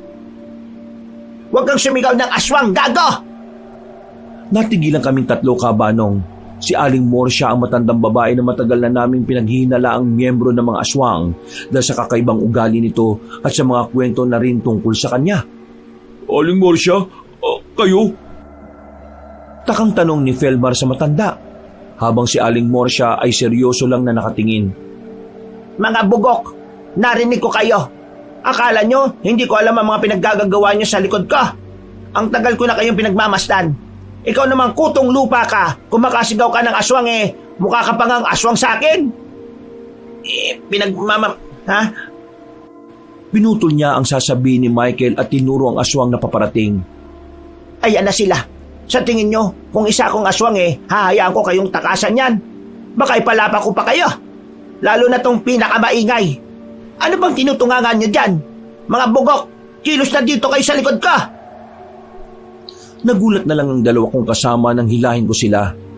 Nagtungo kami sa likod ni Aling Morsia, habang siya'y tinataas ang kanyang hawak na patpat at nag-usal siya ng Latin na panalangin. Lumiwanag ang buong paligid, Kabanong, at isang nakakasilaw na liwanag ang lumabas mula sa patpat ni Aling Morsia. Naririnig pa namin ang pagsigaw ng mga aswang. Bilisan niya! Sundan niyo ang daan na yan! Diretso lang ha! Sa dulo may makikita kayong lumang kuba. Pumasok kayo! Huwag kayong iengot-engot! Dali-dali kaming tumakbo, Kabanong, at sinunod si Aling Morsia. Sinundan lang namin ang daan hanggang sa dulo at may nakita nga kaming isang kubo. Agad kaming pumasok at isinara ang pinto. Halos hinihingal pa kami, Kabanong, dahil sa haba na itinakbo namin. Halos hindi kami makahinga. Naupo kami sa isang sulok at nagulat na lang kami nang may magsalita na pamilyar sa amin. Biglang nagliwanag ang gasera at tumambad sa amin ang mukha ng pamilya ni Michael at Felmar. Nagyakap sila, Kabanong, at dahil malayo ang pamilya ko, ay niyakap na rin ako ni Tia Rosa at Tio Dado, ang mga magulang ni Felmar. Anila, dinala raw sila ni Aling Morsia dito para maprotektahan, laban sa aswang na gustong tumugi sa amin. Ako'y isang manggagamot at isang antingera. Nagulat pa kami sa boses ni Aling Morsia, Kabanong. Napaisip pa kami na parang ang dali naman niyang makarating. Kami nga ay halos mawala ng hininga kakatakbo. Tapos sa isang kisap matay, naririto na kagad siya. Kung ganun, Aling Morsia, tulungan niyo kami. Hindi kayo titigilan ng mga aswang na yon. Kaya dinala ko rito ang inyong pamilya. Kailangan nating mapatay ang pinakapinuno nila. Ano pong gagawin natin? Kailangan natin na matinding plano para sa pagsugod. Bago matapos ang pista, ay kailangan na natin silang mapatay bago pa sila makapaghasik ng lagim sa buong baryo. Hindi lahat ng tao sa Kapis ay aswang. Ang mga yan ay dayo rin lang. Sa kubo'y nagplano kami kasama si Aling Morsia. Ang kubong ito ay tila nasa gitna ng masukal na kagubatan. Ngunit ito ay ligtas dahil may mga proteksyon na inihanda si Aling Morsia. May inilabas si Aling Morsia na kakaibang aklat at ilang pinatuyong halamang gamot.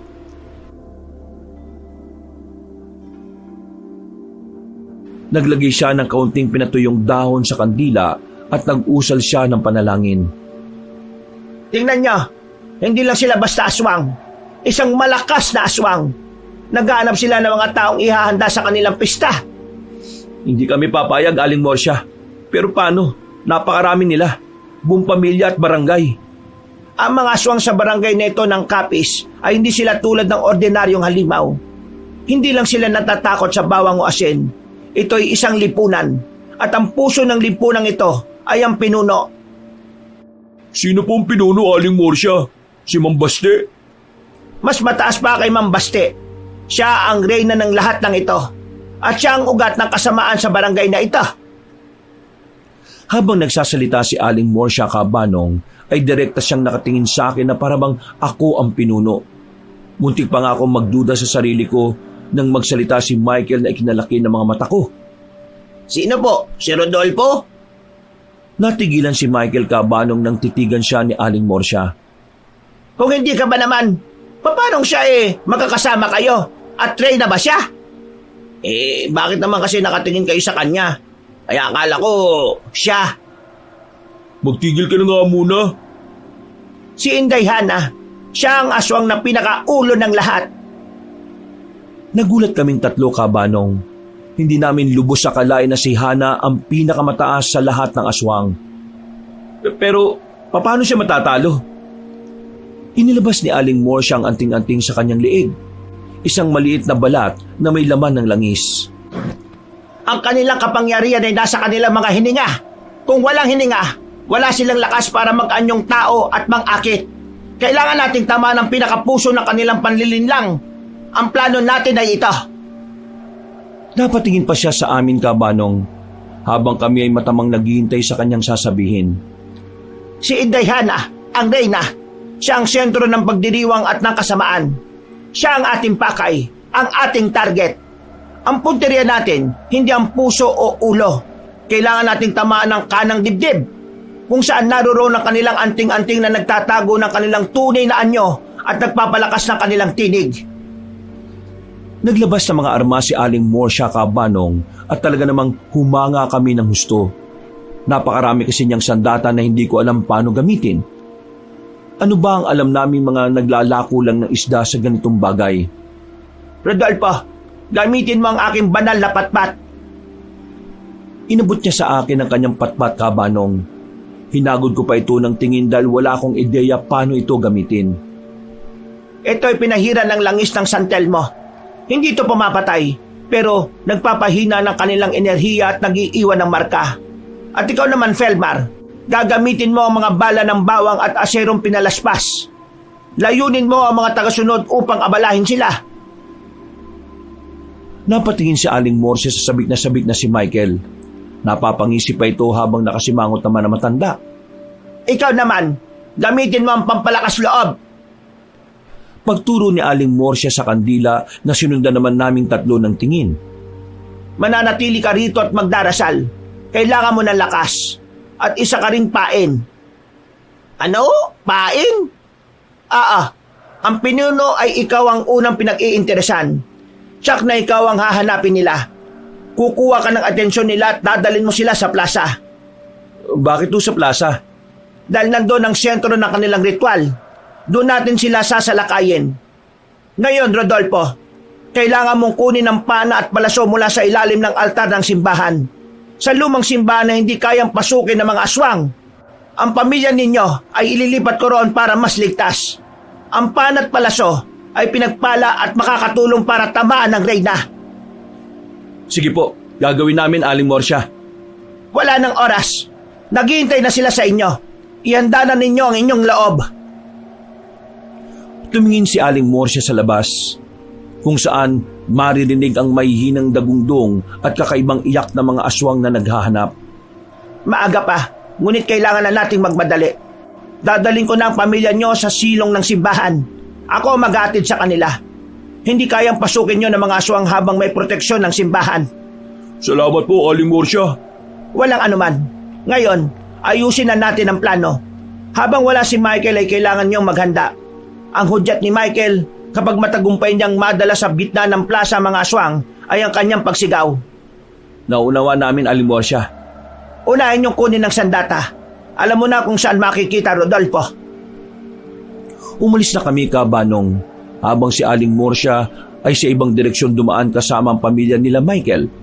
Pinalakas pa namin ang loob ni Michael bago umalis at tinalunto na namin ni Felmar ang daan patungo sa simbahan.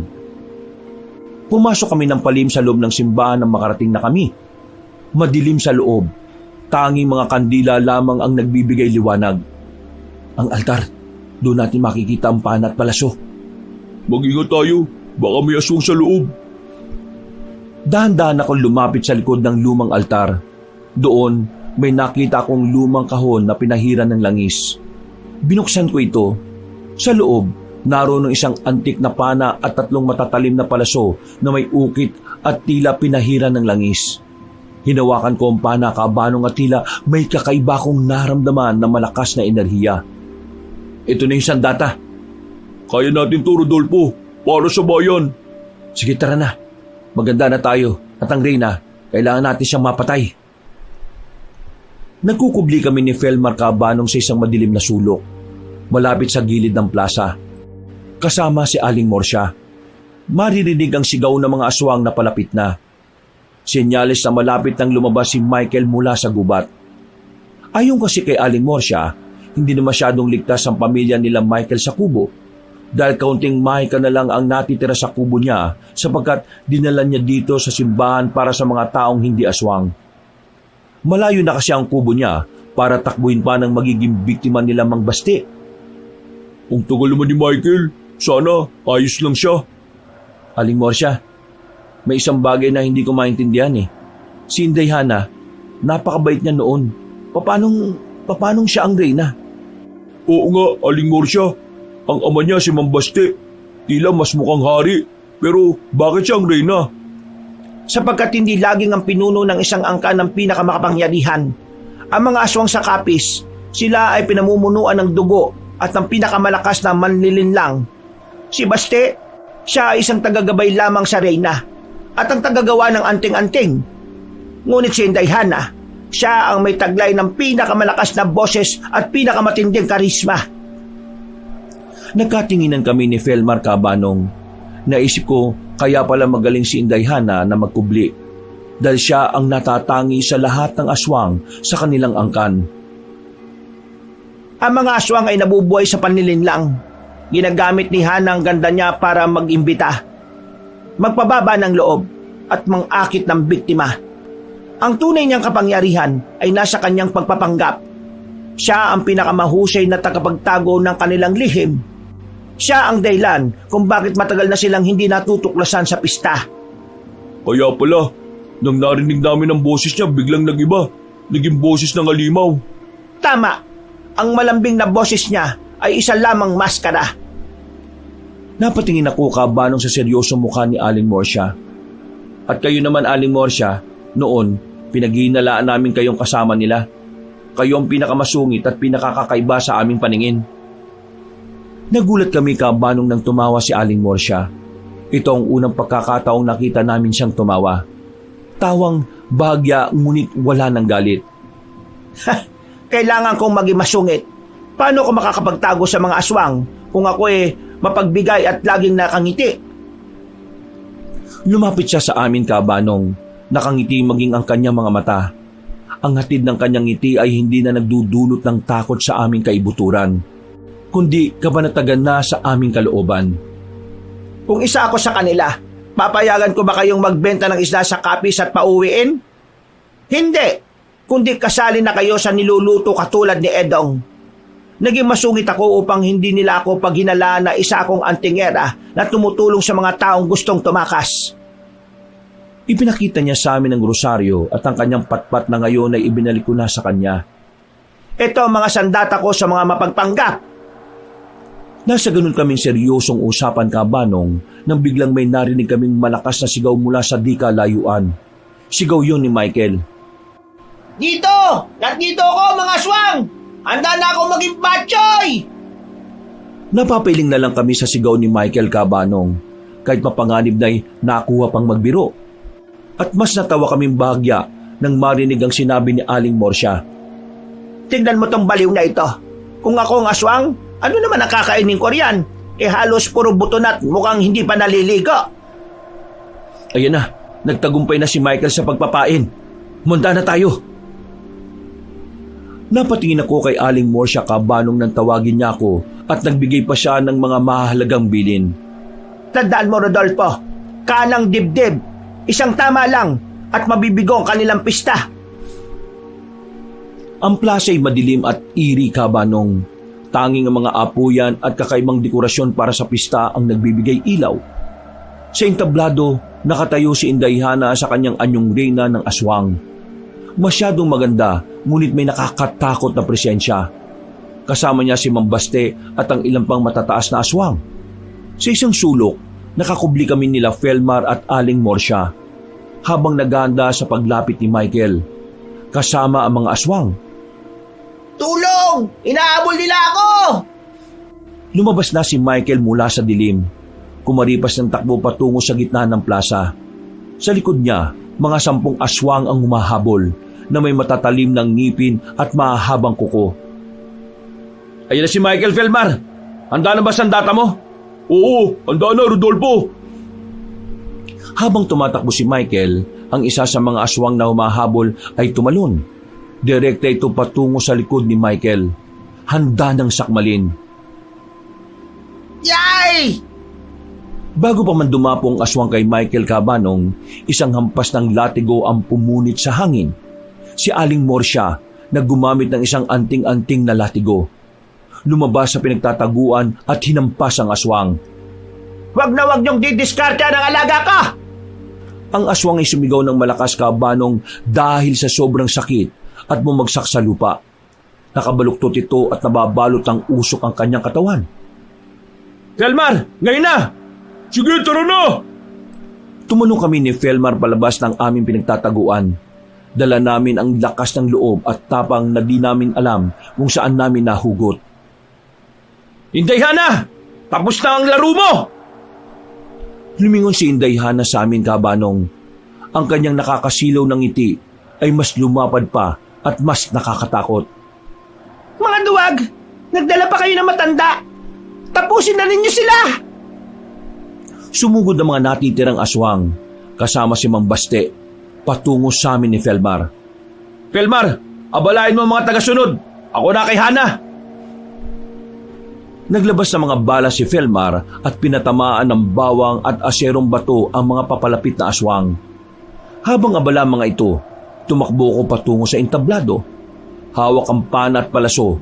Naging magulo ang plaza nung gabing yon, Kabanong. Ang hampas ng latigo ni Aling Morsya ay umaalingaw-ngaw habang sinasabat niya ang mga aswang. Si Felmar ay abala sa pagpapana ng sumpak. Tinitiyak na walang aswang na makakalapit kay Aling Morsya. Si Michael ay nakakubli ngunit sumisigaw ng mga dasal at awit pambasag loob para sa mga kalaban. Si Mang Baste sa anyong halimaw ay sumasabat sa latigo ni Aling Morsya. Nagpapalabas ng usok sa tuwing sila ay natatamaan. Wala kang karapatang makialam, Morsya. Handa namin sila. Hindi ko hayaang maging ulam ang mga inosente! Ako naman, Kabanong, ay tumalon sa entablado at matapang na hinarap si Indayhana na ngayon ay mas lalong nag-iiba ang anyo. Tinuto ko sa kanya ang hawak kong pana. Tapusin na natin to, Hana! Rodolfo, akala mo ba ang isang mangingisda ay kaya akong talunin? Ako ang reyna. Walang makakatalo sa ganda at kapangyarihan ko. Tumalon si Inday Hana patungo sa akin, Kabanong. Nagkaroon ng mabilis na paghaharap ang aming mga katawan. Napilitan akong umatras. Hinaharangan ko ang atake ng reyna gamit ang pana na dala ko. Halos magpang-abot kami, Kabanong. Malakas si Inday. Isang sapak niya lang sa akin, Kabanong, ay halos umikot ang ulo ko. Sinipa niya ako at tumilapon ako sa kabilang bahagi ng entablado na naging dahilan ng pag-uga nito. Rodolfo, napakatigas mo talaga. Hindi mo ba naintindihan? Ang kapangyarihan ay nasa kadiliman. Kaya sumuko ka na. Aminado ko, malakas ka, Hana. Ngunit walang kapangyarihang mas higit pa sa pananampalataya. Inday, Hana, magbabayad ka sa lahat ng kasamaan mo. Ang dugo ng mga inosente, sisingilin namin. Sapagkat ako ang reyna, Rodolfo, ang kadiliman, ang buwan ay siyang aking kalakasan. At walang anumang pananampalataya ang kayang tumalo sa akin. Mabilis na umatake si Inday Hana, Kabanong. Nag-transform ang kanyang mga kamay at naging mahaba at matalim na kuko. Sa ngalan ng Diyos! Ipinatong ko ang pana sa aking dibdib. Nang dumapong kuko ni Inday Hana, nag-iwan ito ng mahina at kumukulong usok sa kanyang balat. Ngunit hindi siya nasugatan. Napangiwi siya at sumigaw ng malakas. Wala kang puwang sa mundo ko! Tandaan mo, Inday Hana, ang tunay na reyna ng lahat ay ang Berheng Maria. Lumingon si Inday Hana sa imahe ng Berhen sa labas ng simbahan. Sumigaw siya, Kabanong, at naglabas sa mga tunog na parang tunog ng ahas. Samantala, sa panig ni Felmar, laban sa mga alagad ay matindi rin ang kanyang pakikibaka. Nang babalibag si Felmar ng kanyang sumpak sa dalawang alagad, tumilansik ang mga aswang, ngunit parang walang naramdaman ang mga ito. Sumigaw ang aswang na ang langis na gamit ni Felmar ay hindi uubra sa kanila. Ang kanilang balat daw ay gawa sa putik ng libingan. Iwinasiwas ng isang alagad ang matatalim na kuko at tinamaan ng braso ni Felmar. Hindi ako susuko. Kailangan kong protektahan si Michael. Para kay Michael at sa aming pamilya at sa lahat ng inosente na pinatay ninyo. Binitiwan niya ang sumpak. Mabilis siyang bumunot ng isang panga ng baboy na bigay rin ni Aling Morsia mula sa kanyang bulsa. Ibinabad ito sa tinuno na pilak at nilagyan ng langis ng ahas at may dasal ng sinaunang Latin at itinarak ito sa dibdib ng alagad ni Inday Hana. Sumigaw ang alagad ng napakalakas at halos lumuwa ang mga mata nito. Nanginig siya at naging abo. Isa pa! Sa kabilang banda, naglalaban din si Aling Morsia at si Mambaste. Morsia, sa tingin mo ba'y kaya mo bang lumaban? Baka naman atakihin ka ng rayuma mo't manakit ang tuhod mo. Ang nararapat na gawin mo ay magpahinga ka na habang buhay. Bastardo! Ang anting-anting mo'y gawa lang ng dumi ng tao. Samantalang ang rosaryo ko'y may basbas ng pari at ng kalikasan. Nagalit si Mang Baste, Kabanong. Lumaki at lumabas sa mga ugat sa mukha niya at naghagis ng mga itim na alikabok na nanggagaling sa kanyang itim na agimat. Morsia, sa edad mong yan, hindi ka pa rin nagsasawa sa pakikialam. Mamamatay kang mag-isa. Bumuga siya ng maitim na usok. Tumaka si Aling Morsia ngunit nahuli ng usok ang kanyang likod. Yeah! Matanda ka na kasi. Hindi mo na ako kaya, Morsia. Kumupas na ang galing mong naiwan na sa lumang panahon. Ganun ba? Ito na lang ang subukan mong demonyo ka! Mabilis na nakabawi si Aling Morsia. Binuksan niya ang maliit na bote at itinapon ang laman nitong holy water sa mukha ni Mambaste na nagdulot ng hapdi sa aswang at sumigaw ng malakas. Tubig! Ang tubig! Kumulo ang mukha ni Mambaste, Kabanong. Nag-iwan ng mga paltos. Nagpasuray-suray siya habang sumisigaw at nakatakip ang kamay sa mukha. Napatayo si Aling Morsia at masamang tiningnan si Mambaste. Sinong matanda? Ngayon, ikaw na walang kwentang nilalang sa impyerno ka na! At walang habas niyang pinaikutan ng kanyang latigo ang katawan ni Mambaste at hinila.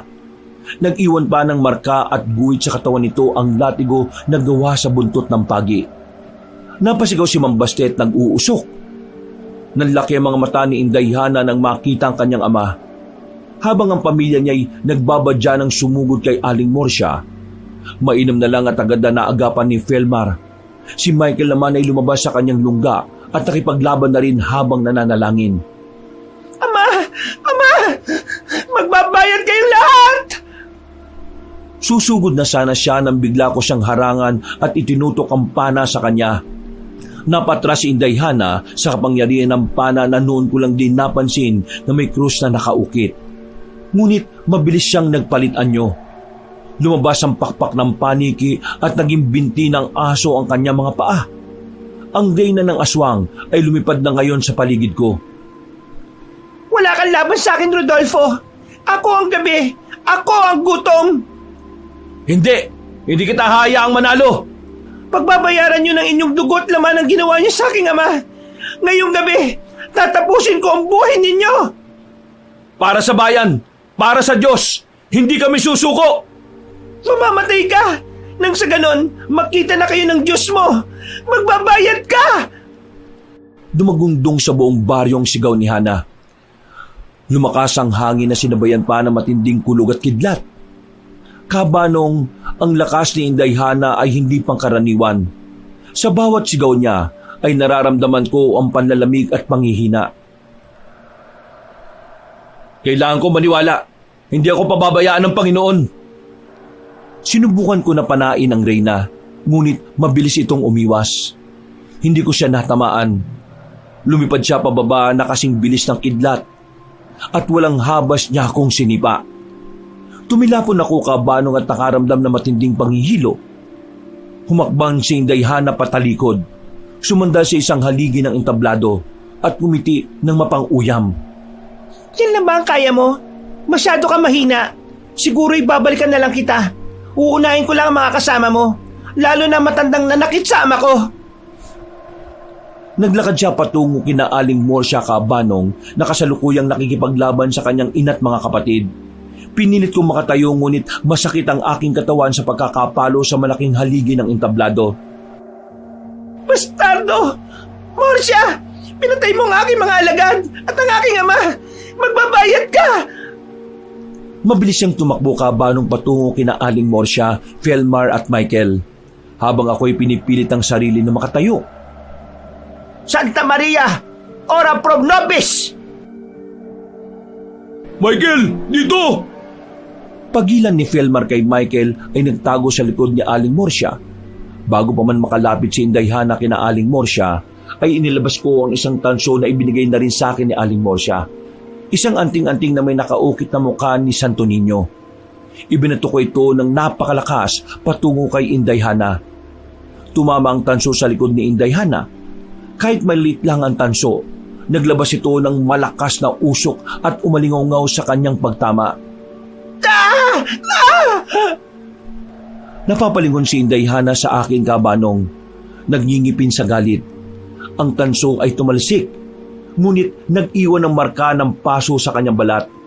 Ang kanyang mga mata ay tuluyan ng naging apoy. Rodolfo! Ikaw! Ikaw ang sisira sa lahat! Ako ang harapin mo! Nakatingin na siya sa akin kabanong. Ang kanyang buong atensyon ay nasa akin na. Ang kanyang mga kuko ay humahaba. Handa na siyang sumalakay. Daan-daan akong umiti kabanong. Kahit pagod na ako, pero hindi rito natapos ang aking dapit hapon. At hindi ko hayaan si Hana na hindi na masilayan ng bayang ito ang pagsapit ng bukang liwayway. Ngayon na ang katapusan mo, Inday Hana! Tatapusin ko na ang kasamaan ng angkan mo! Nagpalitan kami na matinding tingin. Si Felmar at Aling Morsia ay handa ng sumuporta, habang si Michael ay nakayuko. Nagdarasal ulit. Nagpatuloy naman sa pakikibaka si Aling Morsia at Felmar sa pamilya ni Inday Hana. Yun ay kung abutan ka pa ng bukal liwayway. Sisiguraduhin ko sa inyo na sa bayang ito ay hindi kayo makakalabas ng buhay. Kung meron mang hindi sisikatan ng araw, ay ikaw yon, kamahalan! Nagingit-ngit ang mukha ni Hana kabanong at mabilis na sumugod. Ako naman ay naghanda na para siya ay harangin. Mamamatay ka, Rodolfo! Ibibigay kita sa Panginoon ng kadiliman! Hindi ka magtatagumpay! Ang liwanag ang mananaig! Nagbitaw kami ng suntok sa isa't isa, Kabanong. Hindi ko na inisip na siya ay babae. Nag-umpisa ang aming pisikal na labanan. Ginagamit ni Indayhana ang kanyang lakas. Ang suntok niya ay parang bakal na tumatama sa dibdib ko. Ah! Napatras ako, ngunit mabilis akong bumawi. Ginagamit ko ang aking tapang at bilis na may tulong ng aking pananampalataya, Kabanong. Ikinumpas ko ang aking kaliwang kamay, habang ang kanan ay mabilis na sumuntok sa mukha ni Indayhana. Ito ang para sa mga biktima mo!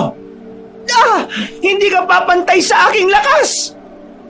Ang suntok ko, Kabanong, ay nag-iwan ng mahina at kumukulong usok sa balat ni Indayhana. Epekto ng aking malinis na puso at ng tanso. Nagpalitan kami ng sunod-sunod na atake. Mabilis na iwinasiwas ni Indayhana ang kanyang matatalim na kuko at mabilis niya rin akong sinugod. Mabilis akong umilag at sinalag ko ito gamit ang aking braso. Nasugatan ako ngunit tiniis ko ang hapdi. At walang habas kong isinaksak ang dulo ng pana sa dibdib niya, ngunit nasangga ng braso niya. Nag-iingay si Indayhana sa sakit ng kanyang tama. Hindi ako tatalunin ng isang simpleng mortal! Sa isang iglap, Kabanong, sinunggaban ni Indayhana ang leeg ko. Iniangat niya ako at ibinagsak sa sirang entablado. Rodolfo! Hakbang sana si Felmar papalapit sa akin nang pigilan siya ni Aling Morsia na ikinagulat naman ni Felmar. Aling Morsia! Hindi! Ito ang kanyang laban! Manalangin tayo! Nakita ko ang pag-aalala sa mukha ng aking mga kasama. Naalala ko si Michael na balak nilang ihanda at ang mga inosenteng biktima na naihanda na nila. Lumabas ako, Kabanong, at inisip kong walang puwang para sa pagkatalo. Kahit mag-isa ako, hindi ako susuko! Sinipa ko siya at tinakbang ko ang aking paa. At sa isang huling pagkakataon, inipon ko ang lahat ng aking lakas. Ang lakas na nanggagaling na sa aking pananampalataya. Nakita ni Indayhana ang nag-aapoy na determinasyon sa aking mga mata. Tapos ka na! Sabay kaming sumugod, Kabanong. Ang isang malakas na atake ni Indayhana ay nakatutok sa puso ko. Ngunit mas mabilis ako. Sa huling sandali, kinuha ko ang pana sa aking likod at tanda ng itarak kay Hana. Ngunit bago ko itarak ang pana, ay tinapunan ko muna siya ng holy water. Habang nanlalaki ang mga mata ni Indayhana sa sakit at pagkabulag, buong lakas kong tinusok ng pana ang puso ng aswang, ngunit hindi siya namatay na ikinagulat ko. Tumilapon lang si Indayhana, ngunit natatawa pa rin ito. Huli na ang lahat, Rodolfo. Hindi mo matatamaan ang puso ko. Walang bala ang tatagos. Napahinto ko, Kabanong. Naalala ko ang sinabi ni Aling Morsia sa akin. Hindi sa puso, sa kanang dibdib! Ano na, Rodolfo? Handa ka na bang maging ulam namin? Tunay ngang hindi nababase sa panlabas na anyo ang kalinisan ng budi ng isang tao. Napakaganda mong babae, ngunit kabaliktaran ng iyong ugali.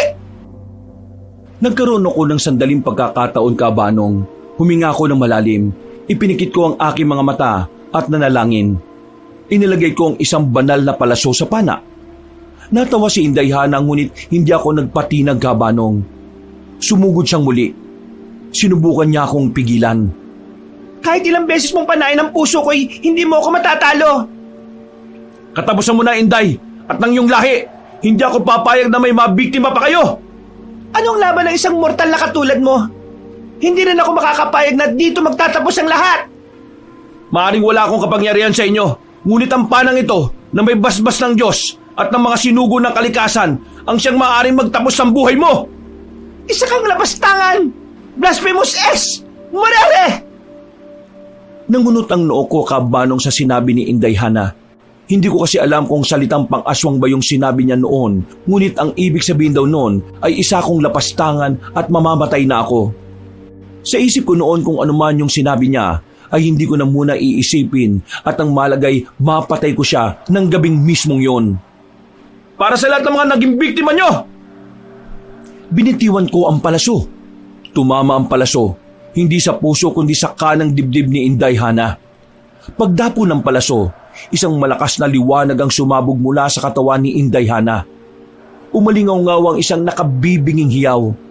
Hindi hiyaw ng tao, kundi ng isang sinaunang nilalang. Ang kanyang magandang anyo kabanong ay nagsimulang matunaw at naging itim na usok. Ang malaking anting-anting na nakatago sa kanyang dibdib ay nagkabasag-basag. Ang liwanag ay kumalat sa buong plaza. Agad na huminto ang lahat ng labanan. Ang mga aswang kasama si Mang Baste at ang buong pamilya at ang angkan nila ay biglang humina at naging abo at nawala. Nang mawala ang liwanag ay nangibabaw ang liwanag ng bukang ni Wayway. Natahimik ang plaza. Ang tanging maririnig ay ang hingal dahil sa pagod naming tatlo at ni Aling Morsya. Natapos rin ang laban sa pagitan ng kasamaan at kabutihan. Isda! Bili na kayo mga suki! Hindi na kayo lugi dahil galing ito sa dagat ng Atlantic Ocean! Hay! Ang ingay mo! Nagsusungit na naman na matanda. Bili ka na lang kasi. Matapos ang laban ay muling nagbalik sa normal ang buhay namin kabanong. Nakamasid ako sa nagtitindang si Michael at Felmar mula sa hindi kalayuan. Matapos kasi ang laban ay umuwi ako sa amin at doon nagpatuloy ng buhay. Ilang taon din ang lumipas na iniwan ko ang lugar na ito na dala sa syudad ang alaalang hindi ko malilimutan. Ay! Kayong dalawa! Hindi na maglalako! May peso kayo doon sa palengke na bagong tayo! May nagbigay sa inyo! Po? Talaga po? Saan po? Sa kapis! Ngi! Nako, wag na Aling Morsya! Makatuluyan na akong makain doon. Gumapo pa naman ako ngayon. Nako, wag na! Hay, bagok! Doon sa palengke sa bayan, yung bago! May peso kayo doon! Pero sino po nagbigay sa amin, Aling Morsya? Ako. Nanlaki ang mga mata nilang dalawa nang makita ko kabanong. Matapos ang maraming taon, ngayon lang ulit kami nagkita. Napayakap sila sa akin sa tuwa habang si Aling Morsya ay natatawa lang. Akala namin nakalimutan mo na kami, Rodolfo eh! Pwede ba yon? Lalo na ngayon may bago tayong misyon. Hindi ba, Aling Morsya? Napatungo naman si Aling Morsya kabanong habang napapangiti. Huh? Misyon? Ano? Maglalako tayo ng isda sa lugar na may aswang at maging antingero. Ano? Maglalako? Aray! Sigaw nila kabanong nang pinagbababatukan sila ni Aling Morsya nang dala nitong patpat. Mga kabangers, mga kayanggaw, si Kabanong po. Bago po tayo magwakas, nagpapasalamat po ako sa lahat ng mga sumubaybay ng kwento natin ngayong araw na ito. Kung nagustuhan niyo po yung kwento natin, kung maaari lang ay mag-subscribe po kayo kung bago lang po kayo sa channel natin. At huwag niyo rin pong kalimutan na pindutin ang notification bell para lagi kayong nanonotify pag may mga bago tayong mga kwento. At huwag niyo na rin pong kalimutan mag-comment at mag-like. Kung medyo nabitin po kayo sa kwento natin, maaari pong bisitahin niyo po yung iba pa natin mga channel, yung Pamela Clamil na channel natin. Ako rin po ang nagnanarrate doon at minsan si Lolo Pael. Ako rin po yun. Huwag niyo rin pong kalimutan mag-subscribe kasi konti pa lang po ang subscribers natin doon. At mag-comment at mag-like na rin po kayo. At kung gusto niyo po talagang napakagandang channel, bisitahin niyo po yung bagong-bagong channel natin. Yung Kabanong version 2.0 kung saan meron pong moving images doon. Kaya meron na po kayo mapapanood at mapapakinggan nyo pa rin yung magagandang narration natin na meron na rin pong music and effects. O di ba mas maganda? Huwag nyo rin pong kalimutan na mag-subscribe sa channel na yon para makasama kayo sa first 100,000 subscribers ng channel na yon. At para hindi po kayo mahirapan na hanapin ng mga channel na nabanggit, ilalagay po namin sa description o sa pin comment yung mga link ng mga channels. Hanggang sa susunod na mga kwento, wakas!